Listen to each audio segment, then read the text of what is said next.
Tom Pace Success Seminar. Improve your wealth, health, and relationships. Tom Pace started Pacebutler Corporation in 1987 with $62.53. Today, he's a multi-millionaire. Tom is a CEO, author, runner, Christian, husband, father, and friend.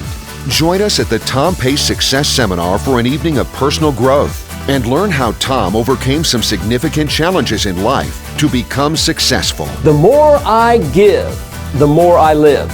When we give to help someone else in need, the better our lives are. For more information, visit www.tompace.com or call us at 405-225-0011. We look forward to seeing you there.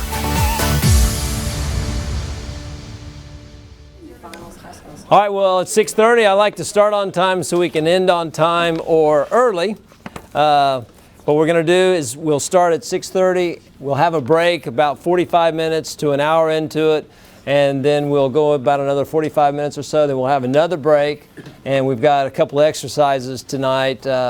One of them is, so I know some of you have been through the seminar before, and one of the things that we have is we have a bicycle that I don't think how many of you know how to ride a bicycle?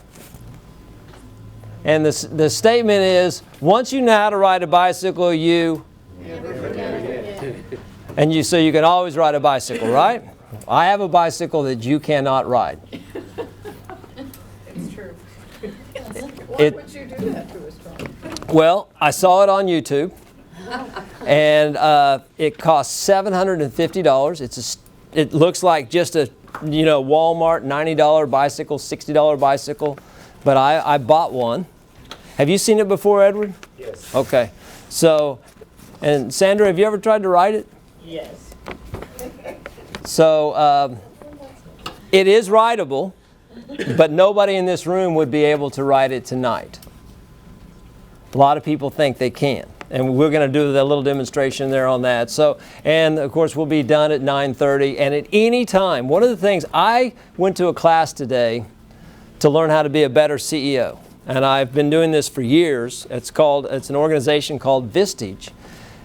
And it cost me a lot of money. It cost me $1,500 a month to go to this class. And it's one full day. And I do really well till about 2 o'clock. And at about 2 o'clock in the afternoon, I'm ready to leave, because I've been in this classroom for a long time. But I stick it out, and tonight in the class at 4:45, right before I wanted to leave, I mean, it should have been over at 4:30. At 4:45, I got the knowledge that I needed. All day long I sat through that class, and at 4:45 is when I got the knowledge. So, bear with me. This is a class. This is an opportunity to learn. But one of the things that I liked about the class today was there was a lot of interaction.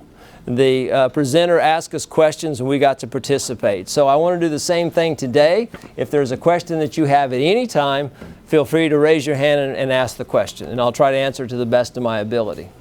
For some of you that have never met me, this business right here, Pacebutler Corporation, started in 1987. At the time, I had a whopping net worth, well, I wouldn't even say a net worth. I had $62.53 in my checking account. That's all the money I had when I made the decision that I wanted to start this company in 1987. Now, we've been in business since '87. The first 4 years of this business, I made zero salary, took zero money from this company, except I borrowed some money and I paid it back. But I didn't have a salary the first 4 years, because if I'd have taken a salary, we wouldn't have been in business, because there just wasn't that kind of profit to begin with. Now, a lot of companies start out today and they talk about burn rate.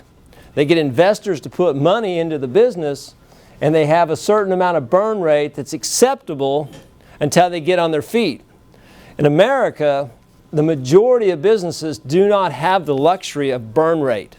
We are generally undercapitalized. We don't have the money for long-term opportunity. And usually, the founder of the company will work extended hours, including Saturdays and Sundays, not make much of a paycheck, and might even have another job in order to get that company off the ground. Did you have a question? Oh, yeah. What is burn rate exactly? Okay. Burn rate is an investor, say, for this company, if this would have been really capitalized right, if the cash would have been there to start the business, we probably would have started with $500,000. And since we did not make a profit basically in the first 4 years, if I would have gotten a salary, then we would have gone in the hole.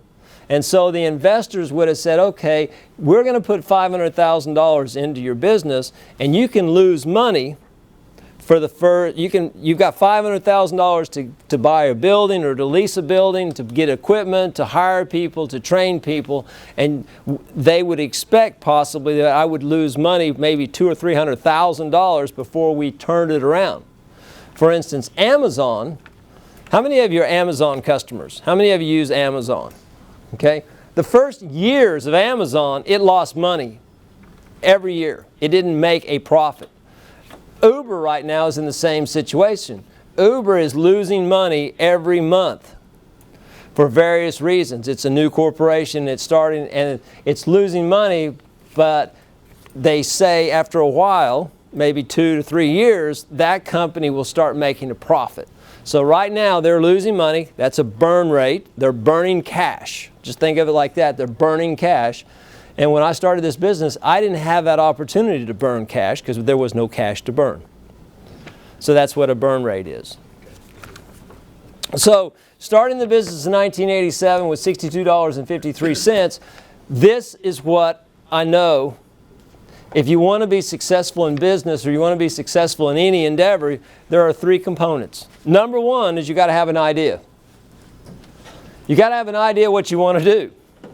If you don't have an idea, how can you be successful? So I had an idea, and it was start my own business. I didn't come up with the idea. I came up with the idea. Someone else came up with the idea. Someone else said to me, Tom, why don't you start your own business? Now, I started my first business when I was 12 years old. Actually, my first business I started before I was 6. But it was a nonprofit, selling Girl Scout cookies. But I had employees, and we had a product that we sold. And I had management issues. I had leadership issues. But that was just as a little kid. When I was 12, I started mowing yards. And I had equipment, I had customers, I had receivables, I had payables, I had payroll. It was closer to a real business. Well, in 1987, someone said, why don't you start your own business? Now, I knew very little bit about the business. I knew at 1987 that there were organizations, there were businesses in the United States that had computer systems that they no longer used. And these were mainframe computers. These were large computers that sold for $100,000 to $1 million plus each. And they were hospitals, government agencies, large manufacturing companies that had these computers, and they had outgrown them. And they were in storage, or they were still in the computer room taking up valuable space, and they didn't know what to do with them. Well, I found out that there were other organizations that wanted to buy those used computers. And so what I did in 1987 is I called companies, hospitals, and manufacturings, and I said, do you have a computer system you'd like to sell? And they didn't know they could sell the computer. They didn't know that they wanted to sell a computer. And I would tell them that, yes, I would like to buy your computer. And a lot of times I would say, how much do you want for it? And they didn't have any idea. Sometimes they said, well, let me check. They checked with accounting, and accounting said that they still owed X number of dollars on that computer, that they were paying it out of a lease or they had it financed. And so that was one of the prices that they would take for the computer. Then I had someone else that would buy the computer. And we sold the computers to professional buyers. We sold them to companies that would go out and reinstall the computer, and so they knew what they needed. Because the first probably 25 to 50 computers that we bought that cost anywhere from $5,000 over $100,000, I never saw. So I didn't know a lot about computers. I still don't know a lot about computers. A funny note is when we opened the business, I One of my first purchases, I needed a computer. 1987, we needed a computer to do accounting and kind of run the business. And so I went down to the local PC store and I said, I want to buy a PC. And the guy said, okay, what are you going to do with it? I said, I'm going to start a business. And he said, great, good luck. And so I said, I'll buy the computer on one condition. Now, this was a PC. I said, I'll buy the computer on one condition. He said, what's that? I said, you need to bring it out to the office and install it for me. Because I don't know anything about computers, nor do I want to know anything about computers. And he said, okay. He had to get permission from his boss. He said, we don't normally do that because this is a personal computer. It's not that difficult. You just plug it in and do this and that. And I said, I don't even want to know how to do that. So he brings it out to the office. There's no furniture. They hadn't delivered the furniture yet. It had shag carpeting on the floors. It had never been painted. It had not been updated. It was in the Founders Tower a long time ago. And as he's setting up the computer, he says, what does your company do? Or what is your company going to do? And I said, well, we're going to buy used computers and we're going to resell them. And he laughed because he thought, there's no way you're going to be able to stay in business because you don't even know how to set up your own computer. So would you start a business with that limited amount of information? David, would you do that? Probably not. Would you do it, Joe? What about you, Jacob? Would you start a business buying computers if you didn't even know how to set up a PC? If I knew people that wanted to buy them from me, I would. Ah.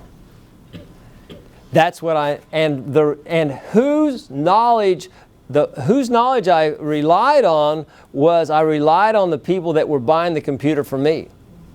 Yes, sir. I would say ask a ton of questions. To make up for the lack of knowledge, you could just go and talk to people who already know how to do it and set a schedule of like a certain amount of people that you want to talk to and ask them like here and there and get enough information until you understand how to do it yourself. And then just do it. That's what I did basically. One of the things that I learned from IBM, and that's what we were dealing in, was IBM mainframe equipment. If you ask an IBM representative, a person that worked at IBM, a question, and they didn't have the answer, their automatic response was, I don't know the answer to that, but I will get the answer to you and I will get back to you. So they didn't lie about it. They just accepted the fact that we can't know everything about everything. And so they would do that. And so I started the business with $62.53. I'm very proud of the fact that I was able to start a business because it's kind of like the American dream. In America, if you've got an idea, you got to have an idea. And the next thing we got to do in order to be successful, there's three things. You got to have an idea, you got to take action, and you got to stay committed. Those three things. In that first 4 years, how many times do you think I contemplating giving up, not getting a paycheck, having friends that were getting paychecks, having people around me that had money, but I didn't have any money, and I really didn't know if it was going to be successful or not. I thought about giving up a lot, but I had a commitment to it. Idea, action, and commitment. I see a lot of people that drive around in life with their foot on the gas and on the brake. They have an idea and they want to do it, but they also have their foot on the brake, and the brake being fear. Fear keeping people from doing what they want to do. And there were some times when I first started Pacebutler that I was really scared. Number one, at the time, I didn't even know if it was legal to buy an IBM mainframe computer and resell it. I didn't know if it was legal because it had software on it. I didn't know if it was legal. I just didn't know. And I didn't know about interstate laws. I didn't know about sales tax. One of my friends had convinced me that corporations do not pay taxes. They do. I didn't know that. And when I got my first tax bill from our accountant, I was like, what is this? And they said, those are taxes. I said, but we're not making any money. But you are in this area, and so you have to pay taxes. So I learned a lot in the first 4 years of opening the business. I want to share with you I want to share with you a situation. A lot of people, well, when I was 14 years old, I was mowing lawns, but in the wintertime I couldn't mow lawns, obviously, because the grass wasn't growing in Oklahoma. So I had an opportunity to get a job, probably not the most prestigious job, but the job was shining shoes. I got an opportunity to work in a barbershop and shine shoes. Now, the majority of my friends would never consider getting a job in a barbershop, shining shoes. It just was beneath them. Okay? But it was the best job that was offered to me at the time. So I made a decision that I would get this job shining shoes. And I did the absolute best I could do. That's another question I asked myself. Am I doing the best I can do today? Or am I just kind of giving it a half attempt? Am I really doing the best I can do? Well, at 14 years old, I didn't want to shine shoes the rest of my life. I wanted something better, but at least I had a job. Now, the people that got their shoes shined back when I was 14 years old generally were business people, and they a lot of times had opportunities to hire people that they came in contact with. One of my customers owned a restaurant, and he asked me if I wanted to be a dishwasher in his restaurant. And I said, yes, sir. Now, a lot of my friends would not accept a job in a restaurant as a dishwasher. That would just be beneath them. So I took the job as a dishwasher, and a couple of months or weeks, I don't remember exactly how long it was, the busboy did not show up. And he asked me if I would like to bus tables and wash dishes. I said, sure. Well, it wasn't the most efficient thing for the restaurant to have me bus tables and wash dishes, so he hired someone to wash dishes, so I no longer had to wash the dishes. And then the waiter didn't show up. And he asked me if I'd like to wait tables and bus dishes. And I said, yes, I will be happy to wait tables. And I'd learned how to wait tables by watching the waiter. And so I waited tables and bussed, and then he hired a busboy. Then I got the opportunity to be the night manager. I was the night manager at 14 years old. I started shining shoes, and in a very short period of time, I became the night manager of this restaurant. And I don't know if any of you remember the patio restaurant at Class and Circle. Yeah. So I got an opportunity to go from shoe shine boy to night manager. So I don't believe there are dead-end jobs. I believe there are dead-end people. Now what we have to do is I have to continue to grow. I have to continue to get more knowledge. At age 26, I read at a 4th grade level. I read at a 4th grade level, number one, because I'm dyslexic. Number two is because I have attention deficit disorder. And number three, I like more adventure, more excitement than sitting down with a book. I'd rather ride my bicycle really fast down a hill with no brakes than read a book. Anything besides read a book. Plus the fact that I couldn't read very well, at age 26, I read at a 4th grade level. You're not going to be very successful if you don't read. So I have learned how to focus and to read a book. Now sometimes I'll read the same chapter or the same paragraph, many times before I get the meaning of that paragraph. One of the books that I've read repeatedly, I've read The Purpose-Driven Life, this book right here. I've read this book right here over 120 times cover to cover. And one of the reasons I read this book every day is because it provides me with a certain amount of certainty. This book right here, I know in the mornings when I wake up that I'm going to get up and I'm going to go through my morning routine. And I think morning routines are extremely important. And part of my morning routine is to read a chapter of this book. And no matter how good my life is or no matter how bad my life is on that morning, every morning that I read this, I know I'm going to be safe for about 15 minutes by reading this book. So I've read this book over 120 times.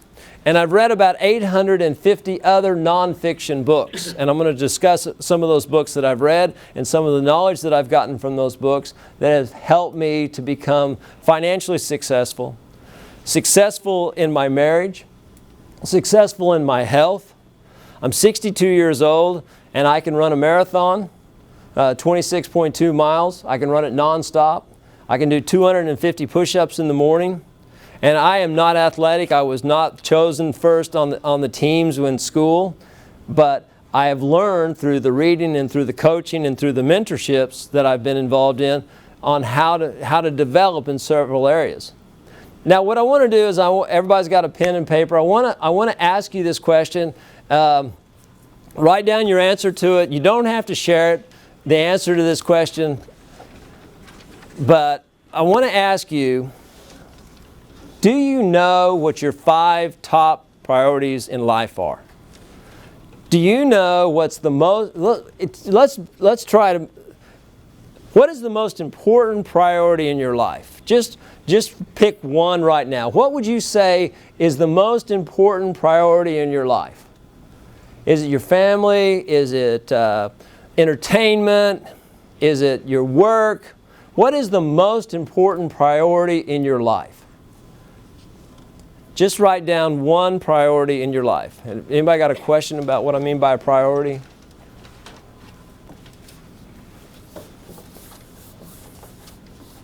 Does everybody have one priority written down? We're going to go for 5. So go ahead and go for 5. 5 priorities in your life.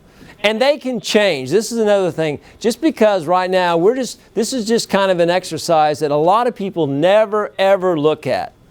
They never consider why they're doing things. So we're just going to say, what are your 5 priorities?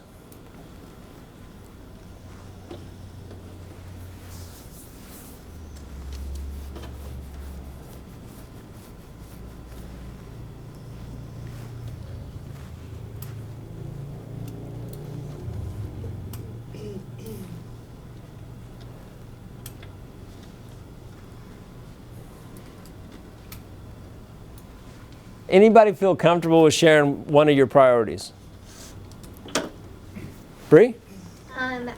Just one. Okay.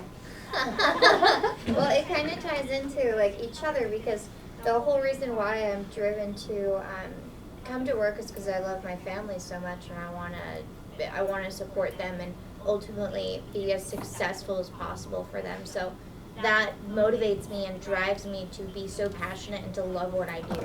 Okay. And so I guess you would say family and work in one. Okay, so 2. One would be family, and the other would be work. Yes. Okay. Who else has got a priority? Yes? Growth. Growth, okay. Somebody else? Yeah, my health. Health, okay. Experiences. Experiences.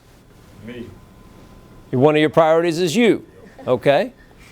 Anybody else? Duncan? Faith. Faith, okay. Anybody else? Yes? Friendships. Friendships, okay. Who else has got one? Yes? Excelling in class. Excelling in class, okay. Yes? To be a great father. To be a great father. Yes? One of my tops is my musical abilities and continuing to grow that. Okay. Yes? God. God? Okay. Anybody else? My sobriety. Sobriety? Great. Anybody else? Anybody's priority to be rich? Yeah. I was going to say money. I didn't want to sound bad. Money's definitely a priority. Money? Yeah. Okay. That kind of ties in with. Does it sound bad if you say you want to be rich? No, I guess not. Certain people. To certain people, it's bad. Yes. I put being a citizen and a steward of God's kingdom and doing it the way that He actually requires His people to do it. Okay. All right. Who else has got one priority you want to talk about?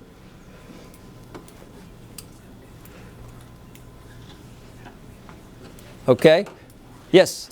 You know, so my number one priority is me, because like if I don't really take care of myself, if I don't put myself first, then I can't really help the people that are around me. You know, I feel like I need to be at my best so I can help my friends, my family, whoever needs it. Okay, so you want to be the best you can be so that you can help who? Others become better. Friends and family, right? And, okay, friends and family. Also, you need to be healthy to do that, right? So is health a high priority? Yeah. Is education a high priority? So here are my 5 top priorities. Now, I've put a lot of thought into this, and I work on these, and I measure them. I give numbers to these. My number 1 priority, and these are not necessarily in any order, but I think they are in an order today for me. My number 1 priority is God. Having a relationship with God, reading literature, being around people that believe in God, practicing. One of the greatest ways I know to get closer to God is to help other people, to help people. Last night I was at Oklahoma County Jail. Every week I go to Oklahoma County Jail and I go from floor to floor and I bring books. And I give away this book right here, The Purpose-Driven Life. And I also give away 3 other books, Think and Grow Rich by Napoleon Hill, because a lot of people that are in jails or prisons need the knowledge in order to be financially successful. That book was written in the 1930s. We give that book away. All the proceeds of this seminar go to buying more books so we can give away more books. And right now, we've given away 1,408,940 brand new books to people in jails and prisons throughout the United States. And also Job Corps centers and mentoring programs and homeless shelters and about any nonprofit that has a really good distribution system to be able to distribute these books. That we give away between 17 and 20,000 books a month. So I don't know how I got off on that tangent. But my number 1 priority being God. This book right here has really helped me with my relationship with God. One of the things he talks about in here is going on a mission across the pond, like maybe to Africa or to India or something like that. And I said, I will never, ever do that.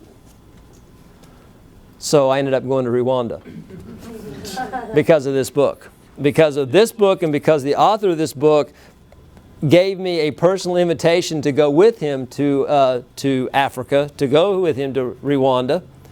And he canceled the week before I was supposed to go there with him, but I went ahead and went anyway. And I'm sure glad I did, because I met a friend of mine. His name is David, and David actually came to the United States and spent a month with us here. And that would have not been possible if I wouldn't have gone on that mission trip. My number 2 is health. My number 2 priority is health. My number 3 is friends and family. My number 4 is work, and number 5 is investments. Now I've got a 6th, and my 6th is entertainment. I have a goal or a priority of entertainment. There are certain things that I do. If everything's just about work, I would burn out.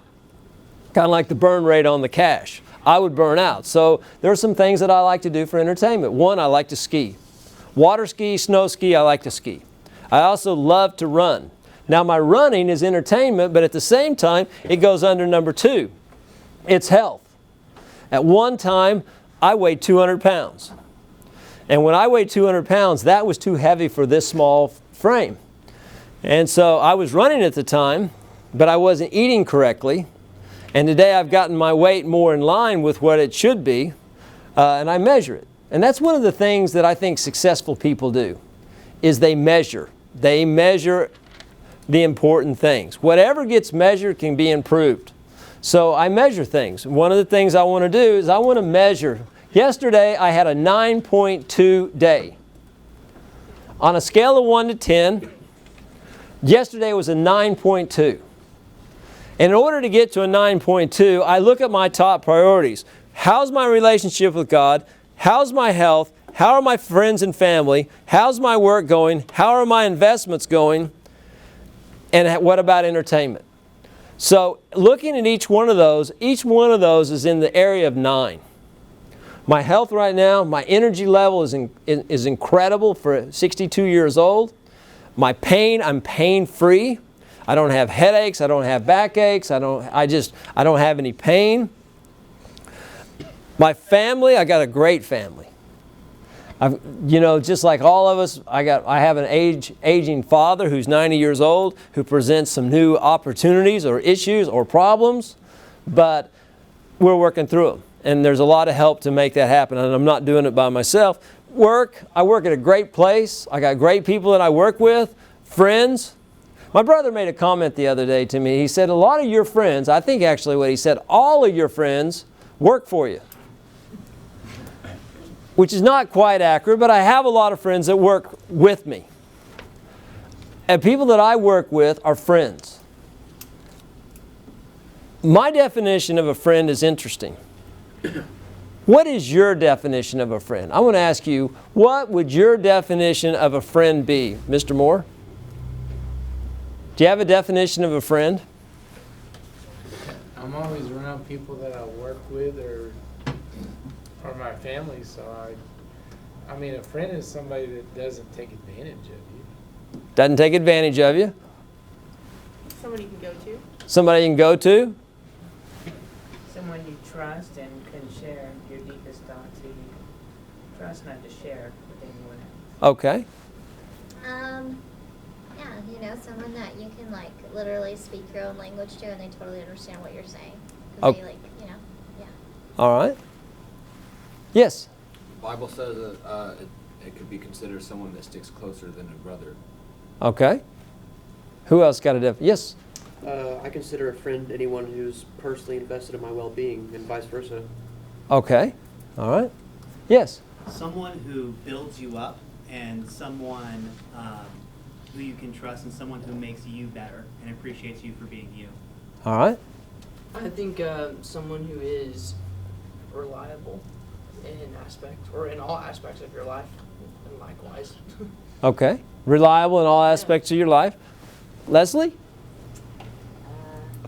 Somebody that I can be honest with and can be honest with. All right.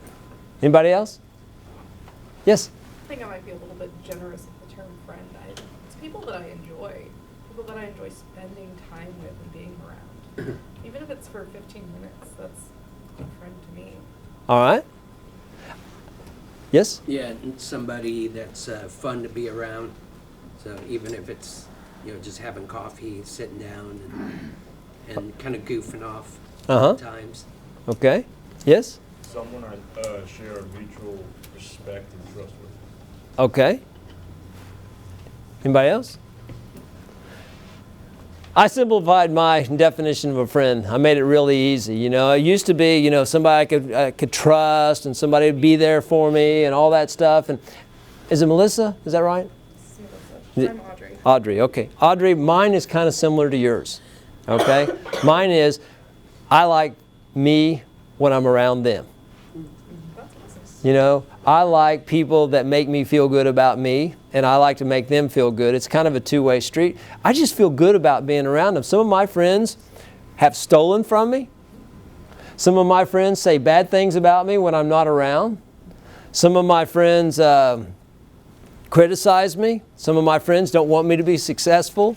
Some of my friends are rude, but they're fun. Brad. I just feel good about being around them. I think of kind of like, I think about the disciples, the 12 people that were hanging around Jesus, and when it got down to the nitty gritty, they all abandoned him. They argued with each other. And he was God.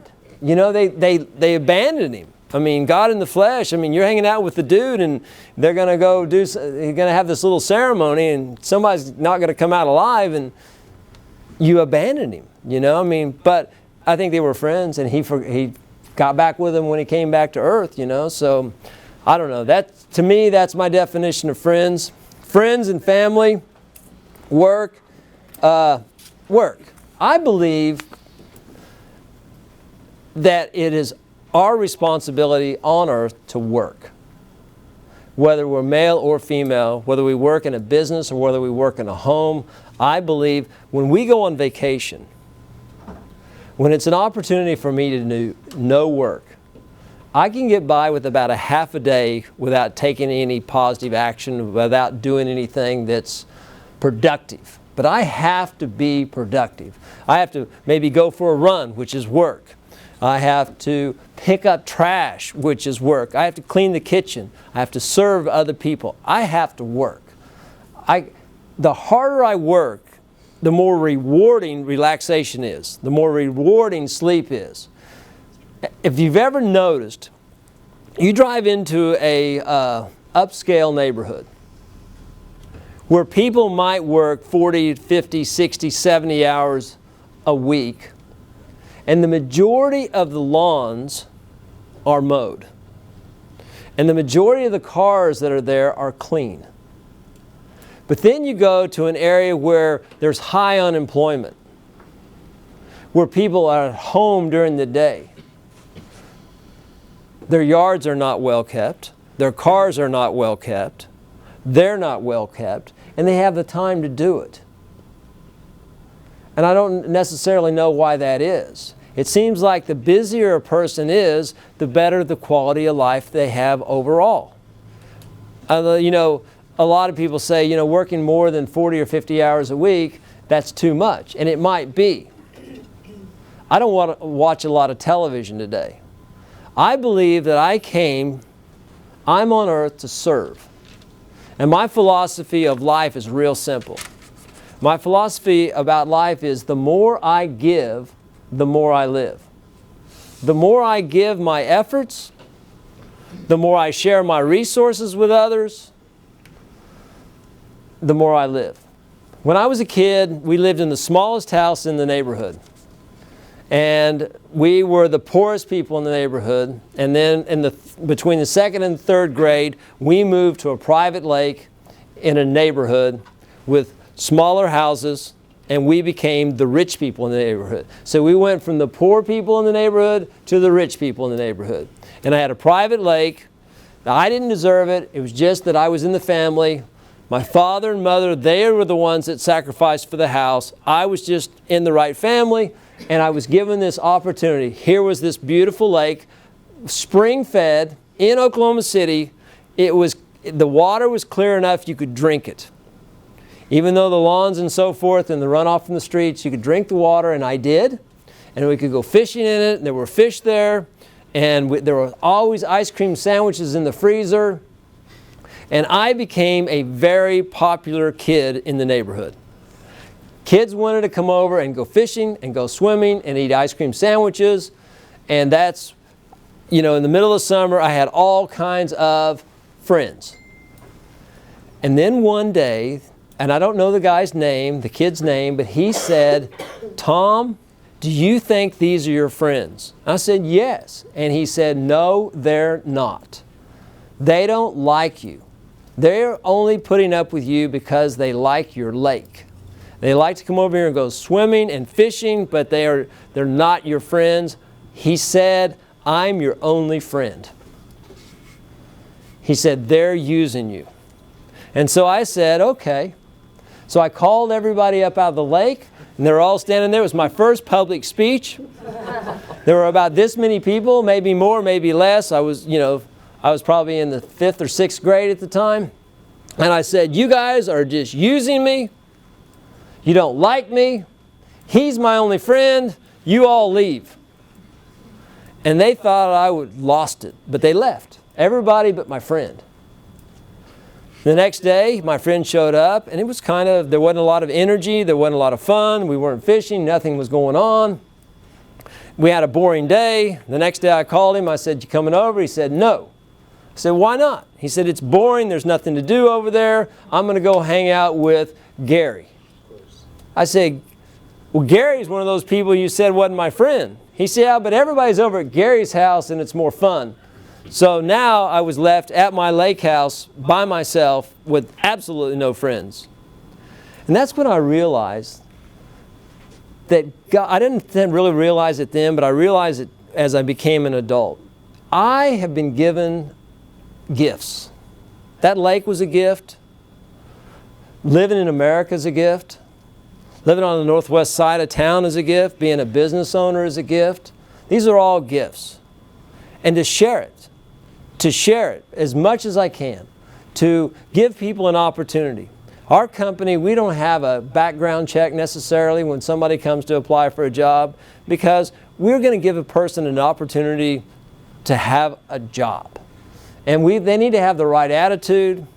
But we had one of our employees, I don't know if you were working here, Sandra, at the time, but we had one of our employees that stole over $450,000 from this company. Now, we did not do a background check on him before we hired him.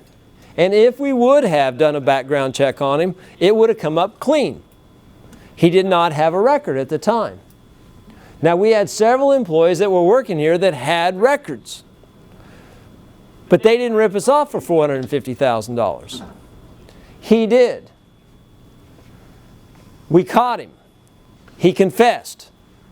We prosecuted him in federal court. He went to federal prison for 32 months. He was released from a prison as we would think of it, you know, with fence or walls and bars and all that stuff, to a work center downtown after about 12 or 14 months. Which meant he was eligible to go back into the marketplace in Oklahoma City and get a regular job. So I interviewed him. I figured if I'm giving other people an opportunity for another chance, why not give him an opportunity too? So I went down and I interviewed him and I offered him a job, and he started working here, and I said there's only one condition. You cannot steal. If you steal, we're going to have to let you go. Now, I had read about what happened at Salvation Army. At the beginning of Salvation Army, Mr. and Mrs. Booth started the Salvation Army, and their treasurer was kind of like part of the family. And he got caught stealing from the Salvation Army. He was stealing money from the Salvation Army, and Mrs. Booth went to visit him while he was in prison on a regular basis, and Mr. Booth did the same thing, and when he got out of prison, they rehired him and made him the treasurer again. And it worked out. So I'm thinking if it worked out for the Booths and Salvation Army, maybe it'll work out with Mike and Pacebutler. So we hired him, he came to work. First week went fine. Second week, management came to me and said, we have a problem. I said, what's the problem? They said, Mike's stealing again. So then, I needed to release Mike, right? So I said, Mike, we got to let you go. Come on, I'm going to take you back down to the halfway house, the prison without walls or fence. And on the way down there, I started thinking, you know, I don't want to just fire the guy. Now he's going to be back at prison. They might even be shipped back to the fenced-in prison. Who do I know would hire him? Well, I have another friend of mine, who's somewhat a dishonest friend, somewhat of a criminal, but he owns a business. So I called him up and I said, look, I just fired Mike and I was wondering if you might consider hiring him. He said, sure, bring him by. So Mike worked for him for like 6 or 7 or 8 months. I don't know what happened afterwards, but at least I didn't just leave him, you know. The more I give, the more I live. And carrying a grudge or wanting justice, wanting, you know, him to serve a long time in prison, I understand just to forgive. Just to forgive. And that is one of the toughest things we can do. You see a cup with nickels in it? Or quarter? Oh, there it is. Okay. So we're going to do, I need a volunteer. Joe, will you volunteer for me? You bet. All right, can you come around here, right over here? Should I? Yeah, come around this way so you can face everybody. Picking on the old lady tonight?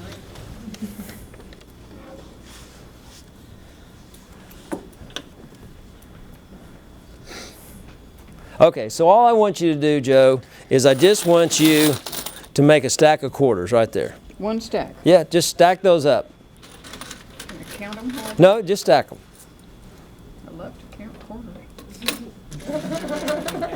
You want them all in one stack? Just Am I stack them clear up. on the assignment? Yeah, you're doing good. Verification, that's good. Is this not timed? Is it timed? No, it's not timed.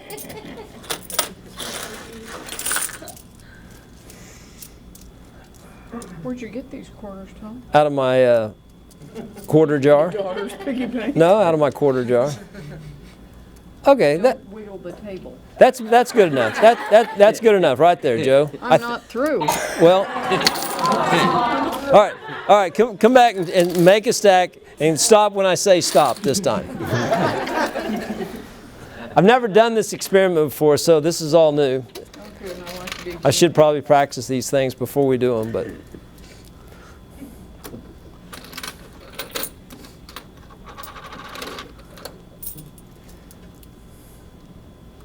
I remember when you first brought these to church. Oh, I got one too. We've upgraded though. That'll be enough right there. Okay. She's learning. Okay, now. I'm trainable. Okay. Now, what I want to point out is that all those quarters are experiences. Over a period of time in our life, we have experiences, right? You can think back. He did. Blame it on him. But those are experiences, right? And if the table's perfectly flat and you don't have Kyle sitting at the table, that stack will work, right? But let's say that one of these quarters is bent. Okay? Now this bent quarter is when your elementary teacher molested you. Okay? Or this is when your parent abandoned you. Left you with the mother or the father and the other primary parent left. Or there was. Should I go sit down? Yeah. Thank you. I'll use Duncan for the rest of it, okay? Oh, if you're not. No. I'm going to use Duncan for the rest of it. Okay. So this quarter is a bad experience that happened to your life that you are a victim, that I was a victim of, and I had not processed it to become a survivor. Okay? So we'll say that my first 4 years of life were pretty good. All flat quarters. Everything's fine. But in the 8th year of my life, I had a really negative experience happen to me, and all of us in this room have had negative experiences happen. All of us. And it goes right there. Now, David, since you're right there, would you continue the stack? Okay.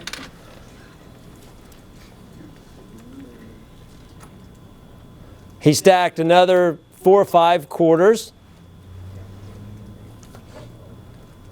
Another 4 or 5 quarters. And then it fell over. So it looked like you had a promising life ahead of you because you were able to put 4 more quarters on top of it, and then 4 more quarters, and then it toppled over.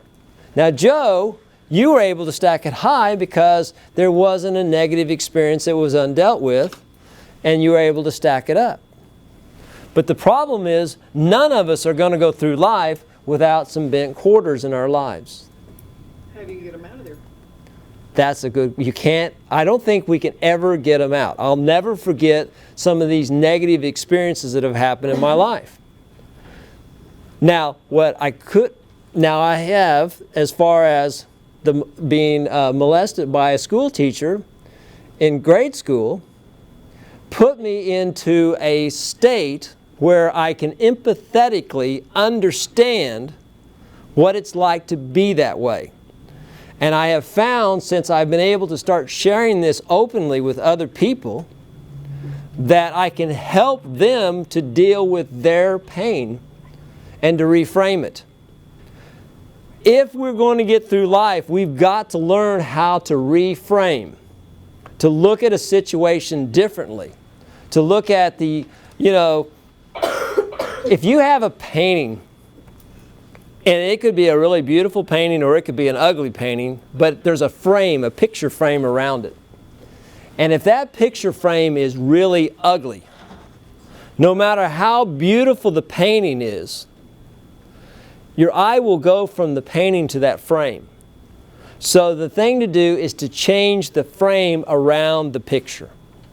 So the molestation had an ugly frame around it until I was able to say, I'm going to use this experience to help other people to overcome the problem. I read at a 4th grade level when I was 26 years old. Do you know how embarrassing it is to be an adult and not be able to read? Not be able to spell? To have a secret like that? That was a bent quarter. But today I sat in a room full of highly formally educated individuals that don't have the kind of marriage that I have, that don't have the kind of family that I have, that don't have the health that I have, that don't have the friends that I have. And I'm able to take the fact that I read at a 4th grade level when I was 26, now I've been a part of giving away 1,400,000 books to help other people to get the knowledge they need in order to be successful.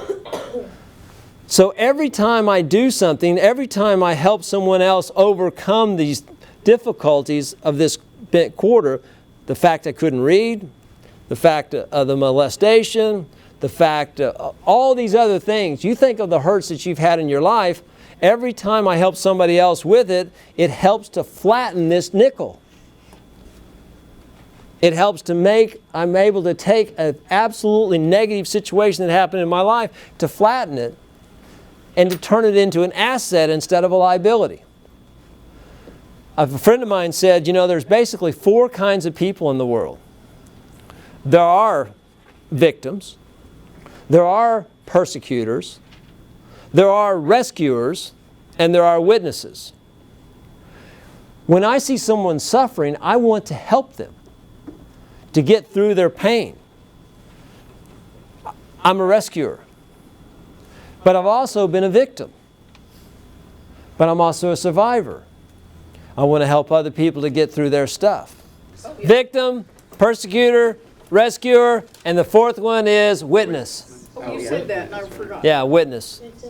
They can just watch what's going on. They don't have to get involved. They don't have to jump out there and make things happen. They can just be the witness. And I like in the purpose-driven life when Rick is talking about, you know, if you have a relationship with God, it's not your responsibility to convince someone else to have a relationship with God. It's just your responsibility to share your relationship that you have with God with somebody else. Just be a witness. It's the attorney's job to do the convincing. We just share as a witness. This is what I saw. This is what I experienced. This is it. I don't have to convince you. So, back to the priorities. What I want you to do now is I want you to do kind of what I do. Rate your priorities on a scale of 1 to 10 on how well you think you're doing. Your relationship, we'll talk about work. How successful are you at work? How much do you study to do the job the best it possibly can be done? How much effort do you put in? Do you dress for your job appropriately? Do you get enough sleep the night before?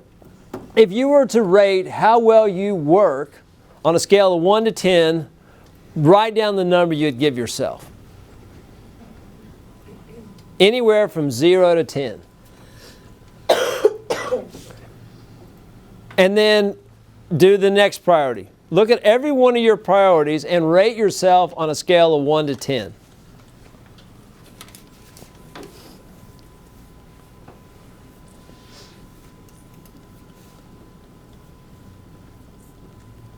One of the things that I want to do in this seminar, I've been to a lot of seminars, and Tony Robbins is a master at doing seminars. He's got one seminar that's 4 or 5 days long, and I've been to it 3 times. And one of my takeaways at that seminar was I could walk across fire. That's not something I do every day, but I've done it 3 times. I've walked across fire. But I want you to be able to have some real takeaways from this 3 hours that you've invested so that your life will get better. And if you look, number one, if you write down your priorities, and number two, you measure it, and then the next question is, how do you move it from whatever it is? If it's a 7, how do you move it to an 8? How do you move a 6 to a 7? How do you move a 4 to a 5? How do you move it up one notch? What action do you have to take? I believe what separates winners from losers, and I'm going to use the word losers. It might not be socially or politically correct to say the word losers, but I know what it feels like to be a loser. And it's a lot different than saying just not successful. I was a loser, and I don't want to be a loser. And what separates winners from losers is one word, and that one word is action. I can think about success and all that stuff, which is great. A great attitude is very helpful to becoming successful. But if I don't take the action, I will never be successful. I have to take the action. I have to stay committed. Idea, action, and commitment. So rate your priorities. Rate where you're at on there. You know, I looked at God. I looked at my relationship with God several years ago. And my number for, on a scale of 1 to 10, my relationship with God was more like a 5 or a 4. Now, what do I need to do to improve my relationship with God? Well, maybe I ought to read the Bible, because I'm a Christian. Maybe I ought to help some more people. Maybe I ought to pray more. A friend of mine from Mexico, he said to me one day, he said, why don't you pray for 5 minutes? Why don't you use a stopwatch and pray for 5 minutes every day? 5 minutes. Now, I can do that. I mean, that's not that big of a chunk of time. 5 minutes. So I started praying on my knees for 5 minutes every day. And then I increased it to 10 minutes. And that's what my normal routine is. Every day, on my knees, 5 minutes. I was praying on a flight. We were going to Israel. And I was down on the floor in the plane praying. And the flight attendant came by and asked my friend that was with me if everything was okay. And he told the flight attendant that I was praying the plane wouldn't crash. I probably threw that in there too. But so rate your 5. And then, so a takeaway is you've got your priorities. You're the one that decided what the priorities are. And your priorities will probably change. And you're the ones that are making the decision on what the number is. And now figure out what actions you need to take in order to improve it. Pretty simple. I want to talk about, if you want to be successful, there are 2 things that I think you need to master. If you want to be successful in health, if you want to be successful in business, if you want to be successful in relationships, there are 2 things that I think you need to master. Number 1 is to have great habits. And number 2 is to understand the law of compounding and put it into practice. Number 1 is to have great habits. Now, great habits come from great routines. Now, poor habits come from immediate gratification that becomes addictive. For instance, I used to smoke cigarettes. And I got a cigarette habit very quickly because smoking cigarettes in the 4th grade was cool. God. And my mother had a charge account at the pharmacy, and I could charge cigarettes on her account. And the pharmacist would sell me the cigarettes because I told the pharmacist the cigarettes were for my parents. How long before Joanne got onto that? I never got busted. That doesn't mean she didn't know. I never got busted. I got busted for ditching school, but I never got busted for that. But I got immediate gratification from smoking. I was cool, I was accepted, and then the nicotine and the other chemicals gave me a physical addiction to the cigarettes, so it was very easy to start that. Gambling. I don't know if any of you have a gambling addiction. I do. Go into a casino, put some money in a slot machine. It's exciting, it's cool, it's the sounds, the opportunity to win, immediate gratification. To break that habit is difficult. Smoking, gambling, gossip. Gossip is a real easy addiction to fall into. It's not a healthy addiction, but it's an easy habit to have. Gossip. Cussing. I never cussed until one day. I'd heard cuss words, and I knew about cuss words. I heard the adults use those words, and I knew which words were cuss words. And one day, my friend Gary and I, we were building a fort. I was probably 6 or 7 years old. We were building a fort, and I cut my hands with some Johnson grass, and they were bleeding. And I looked at my hands, and I said every cuss word I knew. I just named them all because my hands were bleeding. I didn't know what to do, so I just cussed. And what I realized is cussing is the language of the hurt. And I got immediate gratification from it. I was a big kid now. I'm bleeding, I'm in pain, and now I'm cussing, and I was accepted. Now I've developed a system to eliminate cussing. But it's not easy for me to quit cussing. I have a friend of mine that is so unconscious of his profanity, he stood in front of the judge in War Acres, and the judge said he went for a traffic violation, and the judge said, "Tell me what happened." And he says, "Well, I was driving down the effing road." And the judge said, "What?" And he said, "I was driving down the effing road," and he said, "Don't use that language in my courtroom." And my friend said, "What language?" He wasn't even aware that he was dropping the F-bomb in a court of law. That's probably not acceptable behavior. So the judge said, "Do not use that F word in my courtroom." And he said, "Okay." And he starts to explain the situation, and he drops the S-bomb. And the judge said, "I told you not to use profanity in my courtroom. If you use it one more time, you're going to jail for 30 days, contempt of court." So now this guy, he doesn't know what to do, so he starts to explain, and he drops another cuss word. And the judge says, "Bailiff, handcuff him, take him to jail." So it's a habit. He's not intentionally trying to be defiant of the courtroom, but he cusses, and it's a pure habit. He is not even aware he's doing it. It's automatic. He goes to jail in Oklahoma County, War Acres. They transport him to Oklahoma County. The judge goes to the county jail, goes to David's cell, and says, "Do you understand why you are here?" And he says, "Yeah, I cussed in your courtroom. But," and he started to justify his profanity, and the judge and him got in an argument. The judge went down to the guy's cell to get him out of jail, and David's cussing at the jail cell and trying to justify why he's cussing. And finally the judge just said, "Shut up. Don't say another word.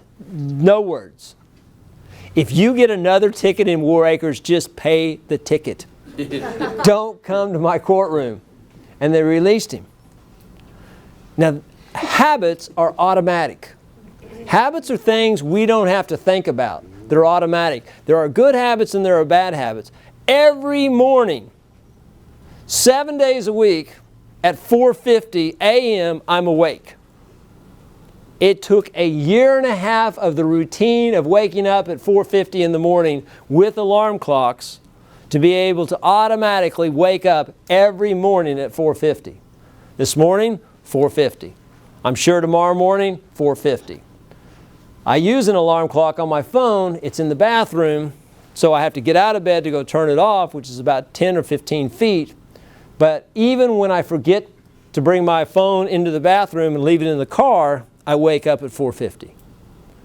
And I have a clock right next to me that I can see that it's 4:50. I don't set an alarm clock other than my phone, but I wake up automatically at 4:50. But it took a year and a half in order for me to wake up at 4:50. But now it's automatic. So if you want to be successful, you got to have great habits. And the way to get great habits is through great routines. Now, with the habit of waking up at 4:50 every morning, I didn't have immediate gratification. Matter of fact, when I wake up tomorrow morning at 4:50, I'm not going to be all bubbly and everything. It's going to take 5 to 10 to 15 minutes before I have the energy to be happy. And one of the first things I do every morning is I put a listening device, an earplug in my ear, and I go to YouTube and I listen to a motivational or a sermon or something positive from the very beginning when I first wake up. I start feeding my mind with possibilities. I heard just recently a great comment, and the comment was, the best is yet to come. The best is yet to come. Sometimes I wake up in the morning and I am so defeated. Sometimes I wake up in the morning, my mind is just full of all fear, all the things that are going to go wrong. In 2002, this company was served papers, a class action lawsuit filed against our little company. How many of you know what a class action lawsuit is? I did not know. I became an expert on class action lawsuits. When I found out, there were some attorneys in Chicago that found out that this company was breaking a law, a minor law. The minor law was passed in 1996 that said you cannot send a fax to someone without their permission. If you send a fax for solicitation without the recipient's approval, they're entitled to $500. They take you to small claims court and they're entitled to $500. Now, if they can also prove that you knew that there was a law, they're entitled to triple damages if the court so desires to award them that. We were sending out 200,000 faxes a month. So we knew that there was a law passed in 1996, which I thought was an unfair law. And we were sending these faxes out, and these attorneys in Chicago found out about it, and they filed a class action lawsuit against our company.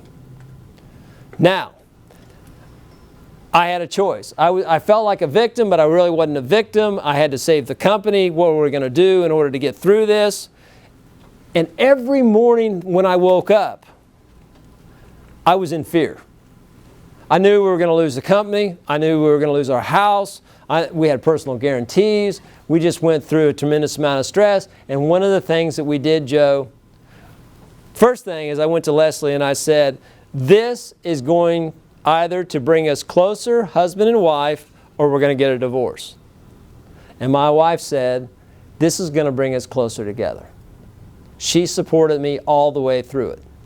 Secondly, we started going back to church. Every Sunday we were at church. And I was praying every Sunday that we would get through this. And then I took a lot of other action. I got a mentor in my life. I read The Purpose-Driven Life every day. I've listened to something every day when I first woke up, something that was positive, something that would give me some hope. You know, if we don't have dreams, we'll perish. And so I needed something to listen to. I needed to put something into my thoughts, because when I'm alone in a situation like that, only thing that's being reprocessed is the negative stuff.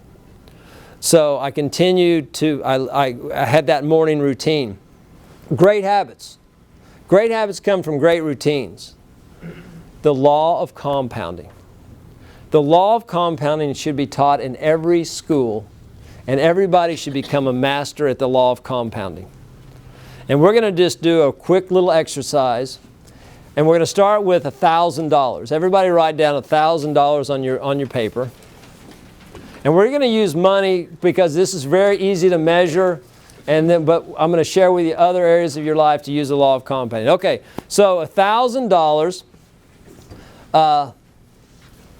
Jacob, I understand you're in a situation, you need to borrow $1,000. I'm going to loan you $1,000, and I'm going to charge you interest. A fair interest rate, okay?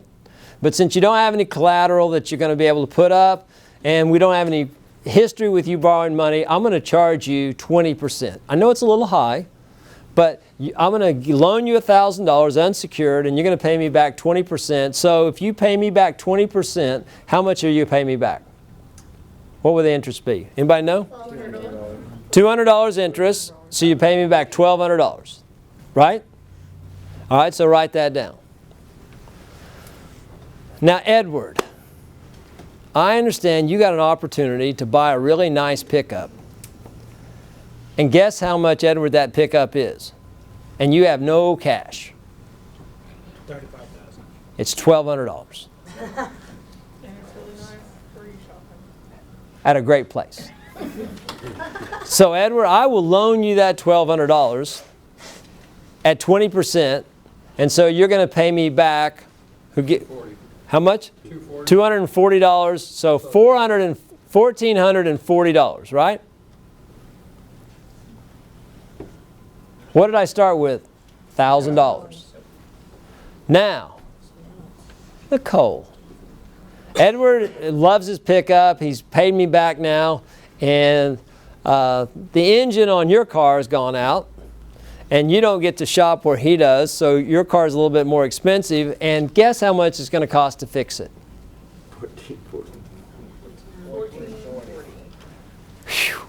All right, but I'm going to charge you 20% interest, and so you're going to pay me back how much? $1,728. $1,728. Now, my friend Nick. He's been married a short period of time. His anniversary's coming around. She's picked out some beautiful earrings that she wants. And guess how much they cost? $1,728. So I'm going to loan him $1,728 at 20%, and he's got a great job, so he's going to be able to pay within 2 months. So I'm really going to make a great, and so he's going to pay me back how much? $2,073.60. $2,073. Okay?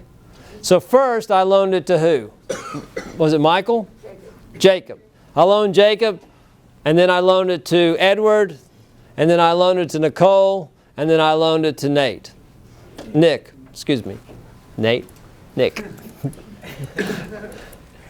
That's the law of compounding. How simple that is. Now, can I get 20% return? Yes. The smaller amount of money we have, the easier it is to get that kind of return. The larger amount of money you have, the harder it is. How many of you know the rule of 72? And does anybody know the rule of 72? You know the rule of 72? Dave, will you share with us what? I don't think I can share it. So. Okay. All right. Who else? Does anybody know the rule of 72? 7 years. No? Close. Kevin Whitrock's license plate is. Is it really? Oh, I have it. All right. In finance, the rule of 72, the rule of 70, and the rule of 69.3 are methods of estimating an investment's doubling time. The rule number is divided by the interest percentage per period to obtain the approximate number of periods required for doubling.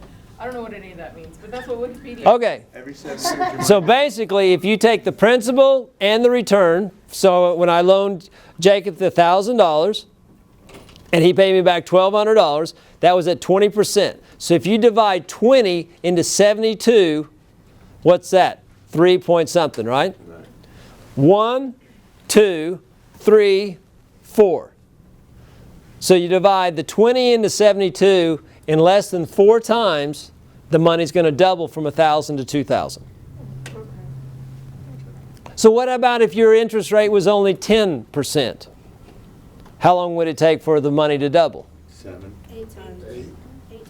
7. 7 point, yeah, 7. This is 7.2? 7.2. So is the number always 72? That's the number that they use. Go ahead. It depends on your interest rate. I mean, at 20%, it's only like 3.6 or whatever. So it's like. But the number you divide it into is 72. So if it's 10%, you divide 10 into 72. If it's 20%, you divide 20 into 72. If it's 1%, you divide 1 into 72. So it would take you 72 years for your money to double. So here's a question. if I had $1 million cash right here, and I had a checkerboard right here, and on the checkerboard, you start with a penny. But every time you move on the checkerboard, it doubles. Or you get $1 million cash right now. Which would you rather have? $1 million or wait, I think there's 30 times on the checkerboard for it to, and it double every time. Which would you rather have? How long do you have to wait? That checkerboard, for sure. The It increases astronomically compared to $1 million. By the time you hit that 30-second square, that last square. 30 second, yeah. You have, I don't remember the exact math on it, but it's 1 penny, 2 penny, 4 penny, and it only goes up from there. And you make, I think it comes out to, it's several million more than $1 million. Okay, well, let's do this. 1 to the power to 10.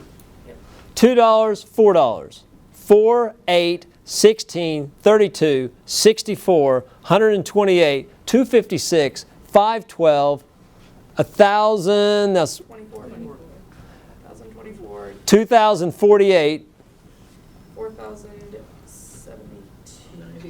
96.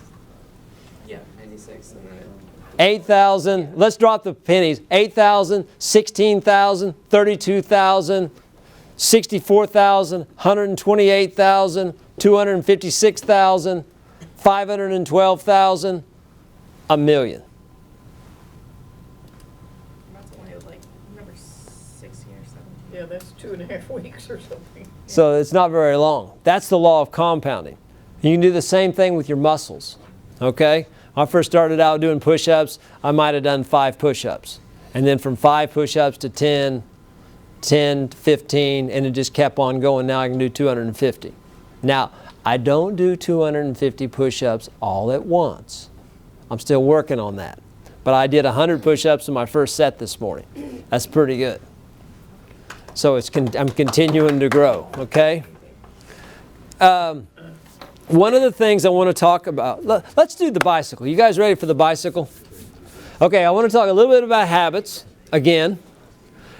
There's 2 books that I recommend you get in regards to habits. Book number 1 is The Power of Habit. The Power of Habit is a great book, and you should get an opportunity to read The Power of Habit. And the second book is Atomic Habits. 2 incredible books. Okay, so I was watching YouTube, and I saw this guy that had a backward bicycle. Everything about the bicycle is normal, other than the fact that when you steer the bicycle, it steers automatically the wrong way. It's got a special mechanism in it, and that mechanism makes you steer the wrong direction. So we have the backward bicycle in the hallway. So if you guys want to, let's go out in the hallway, and we'll form 2 lines on one of you on one side of the hallway, on the other side. So the bicycle can ride down the middle. Good job, Brad. Yeah, he's not bad. Good effort.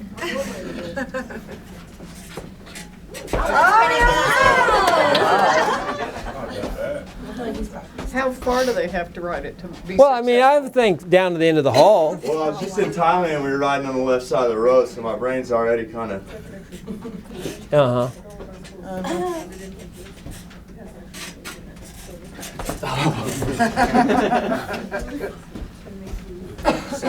So the bike wants to go the opposite way. If somebody is successful, they're going to take out the camera. He'll be all right. He's gonna be quick. No, you can't use your hand on the wall. Okay, here. An extra what? Just go ahead. Can you straddle the bar and see if you can just walk and drive it? Walk and drive it? Yeah, but this doesn't really count. See if you can just. Oh, I see yeah, what just, you mean. Oh, you should let people do that first. I see what you're saying. So you kind of do it, but you don't have your balance situation, right? Yeah, well, Says you're not really riding the Think bicycle. about where it's going. Yeah, you're not really right. Okay, who wants to try next? Good job. You could do that, but you don't have your body. You don't have the balance, right? Joe, Okay. that was fabulous. Good job. So great. Sit. All right. That's why I showed up. All right. Easy to steal. That's not good. Oh, marked the wall, didn't he? Like, you gotta keep on. I'm trying to voice automatic. It's a good one. Anybody else want to try? No! Oh no! No. Okay. Talk to it. I see. All right, anybody else going to try? All right, Michael's going to try. Oh, you didn't get that. All right. I got going though.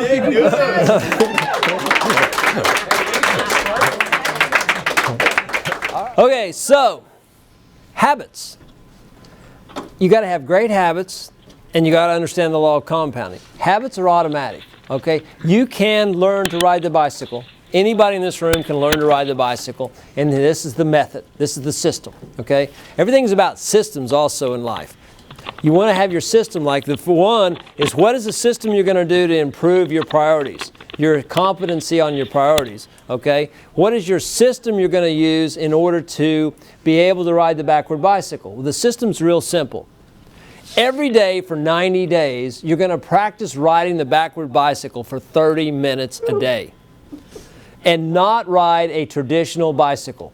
If you ride a traditional bicycle, it will mess you up. Yes? Can you cuss? You can cuss. Because cussing is the language of the hurt. And during that time, you'll probably fall several times and you'll probably hurt, so you can cuss.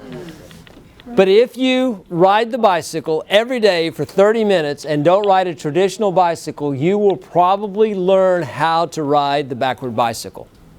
Okay? But if you ride a traditional bicycle, during that time, you'll have to start over again and again because you go back to the automatic. Now, after you learn how to ride the backward bicycle after 90 days, do you think it would be easy for you to ride a traditional bicycle? No. It would only take you about a week or less to be able to ride a traditional bicycle again. And then you might even be able to go back to the backward bicycle and learn in less than 90 days how to ride it. But the habit of riding a traditional bicycle will not completely go away.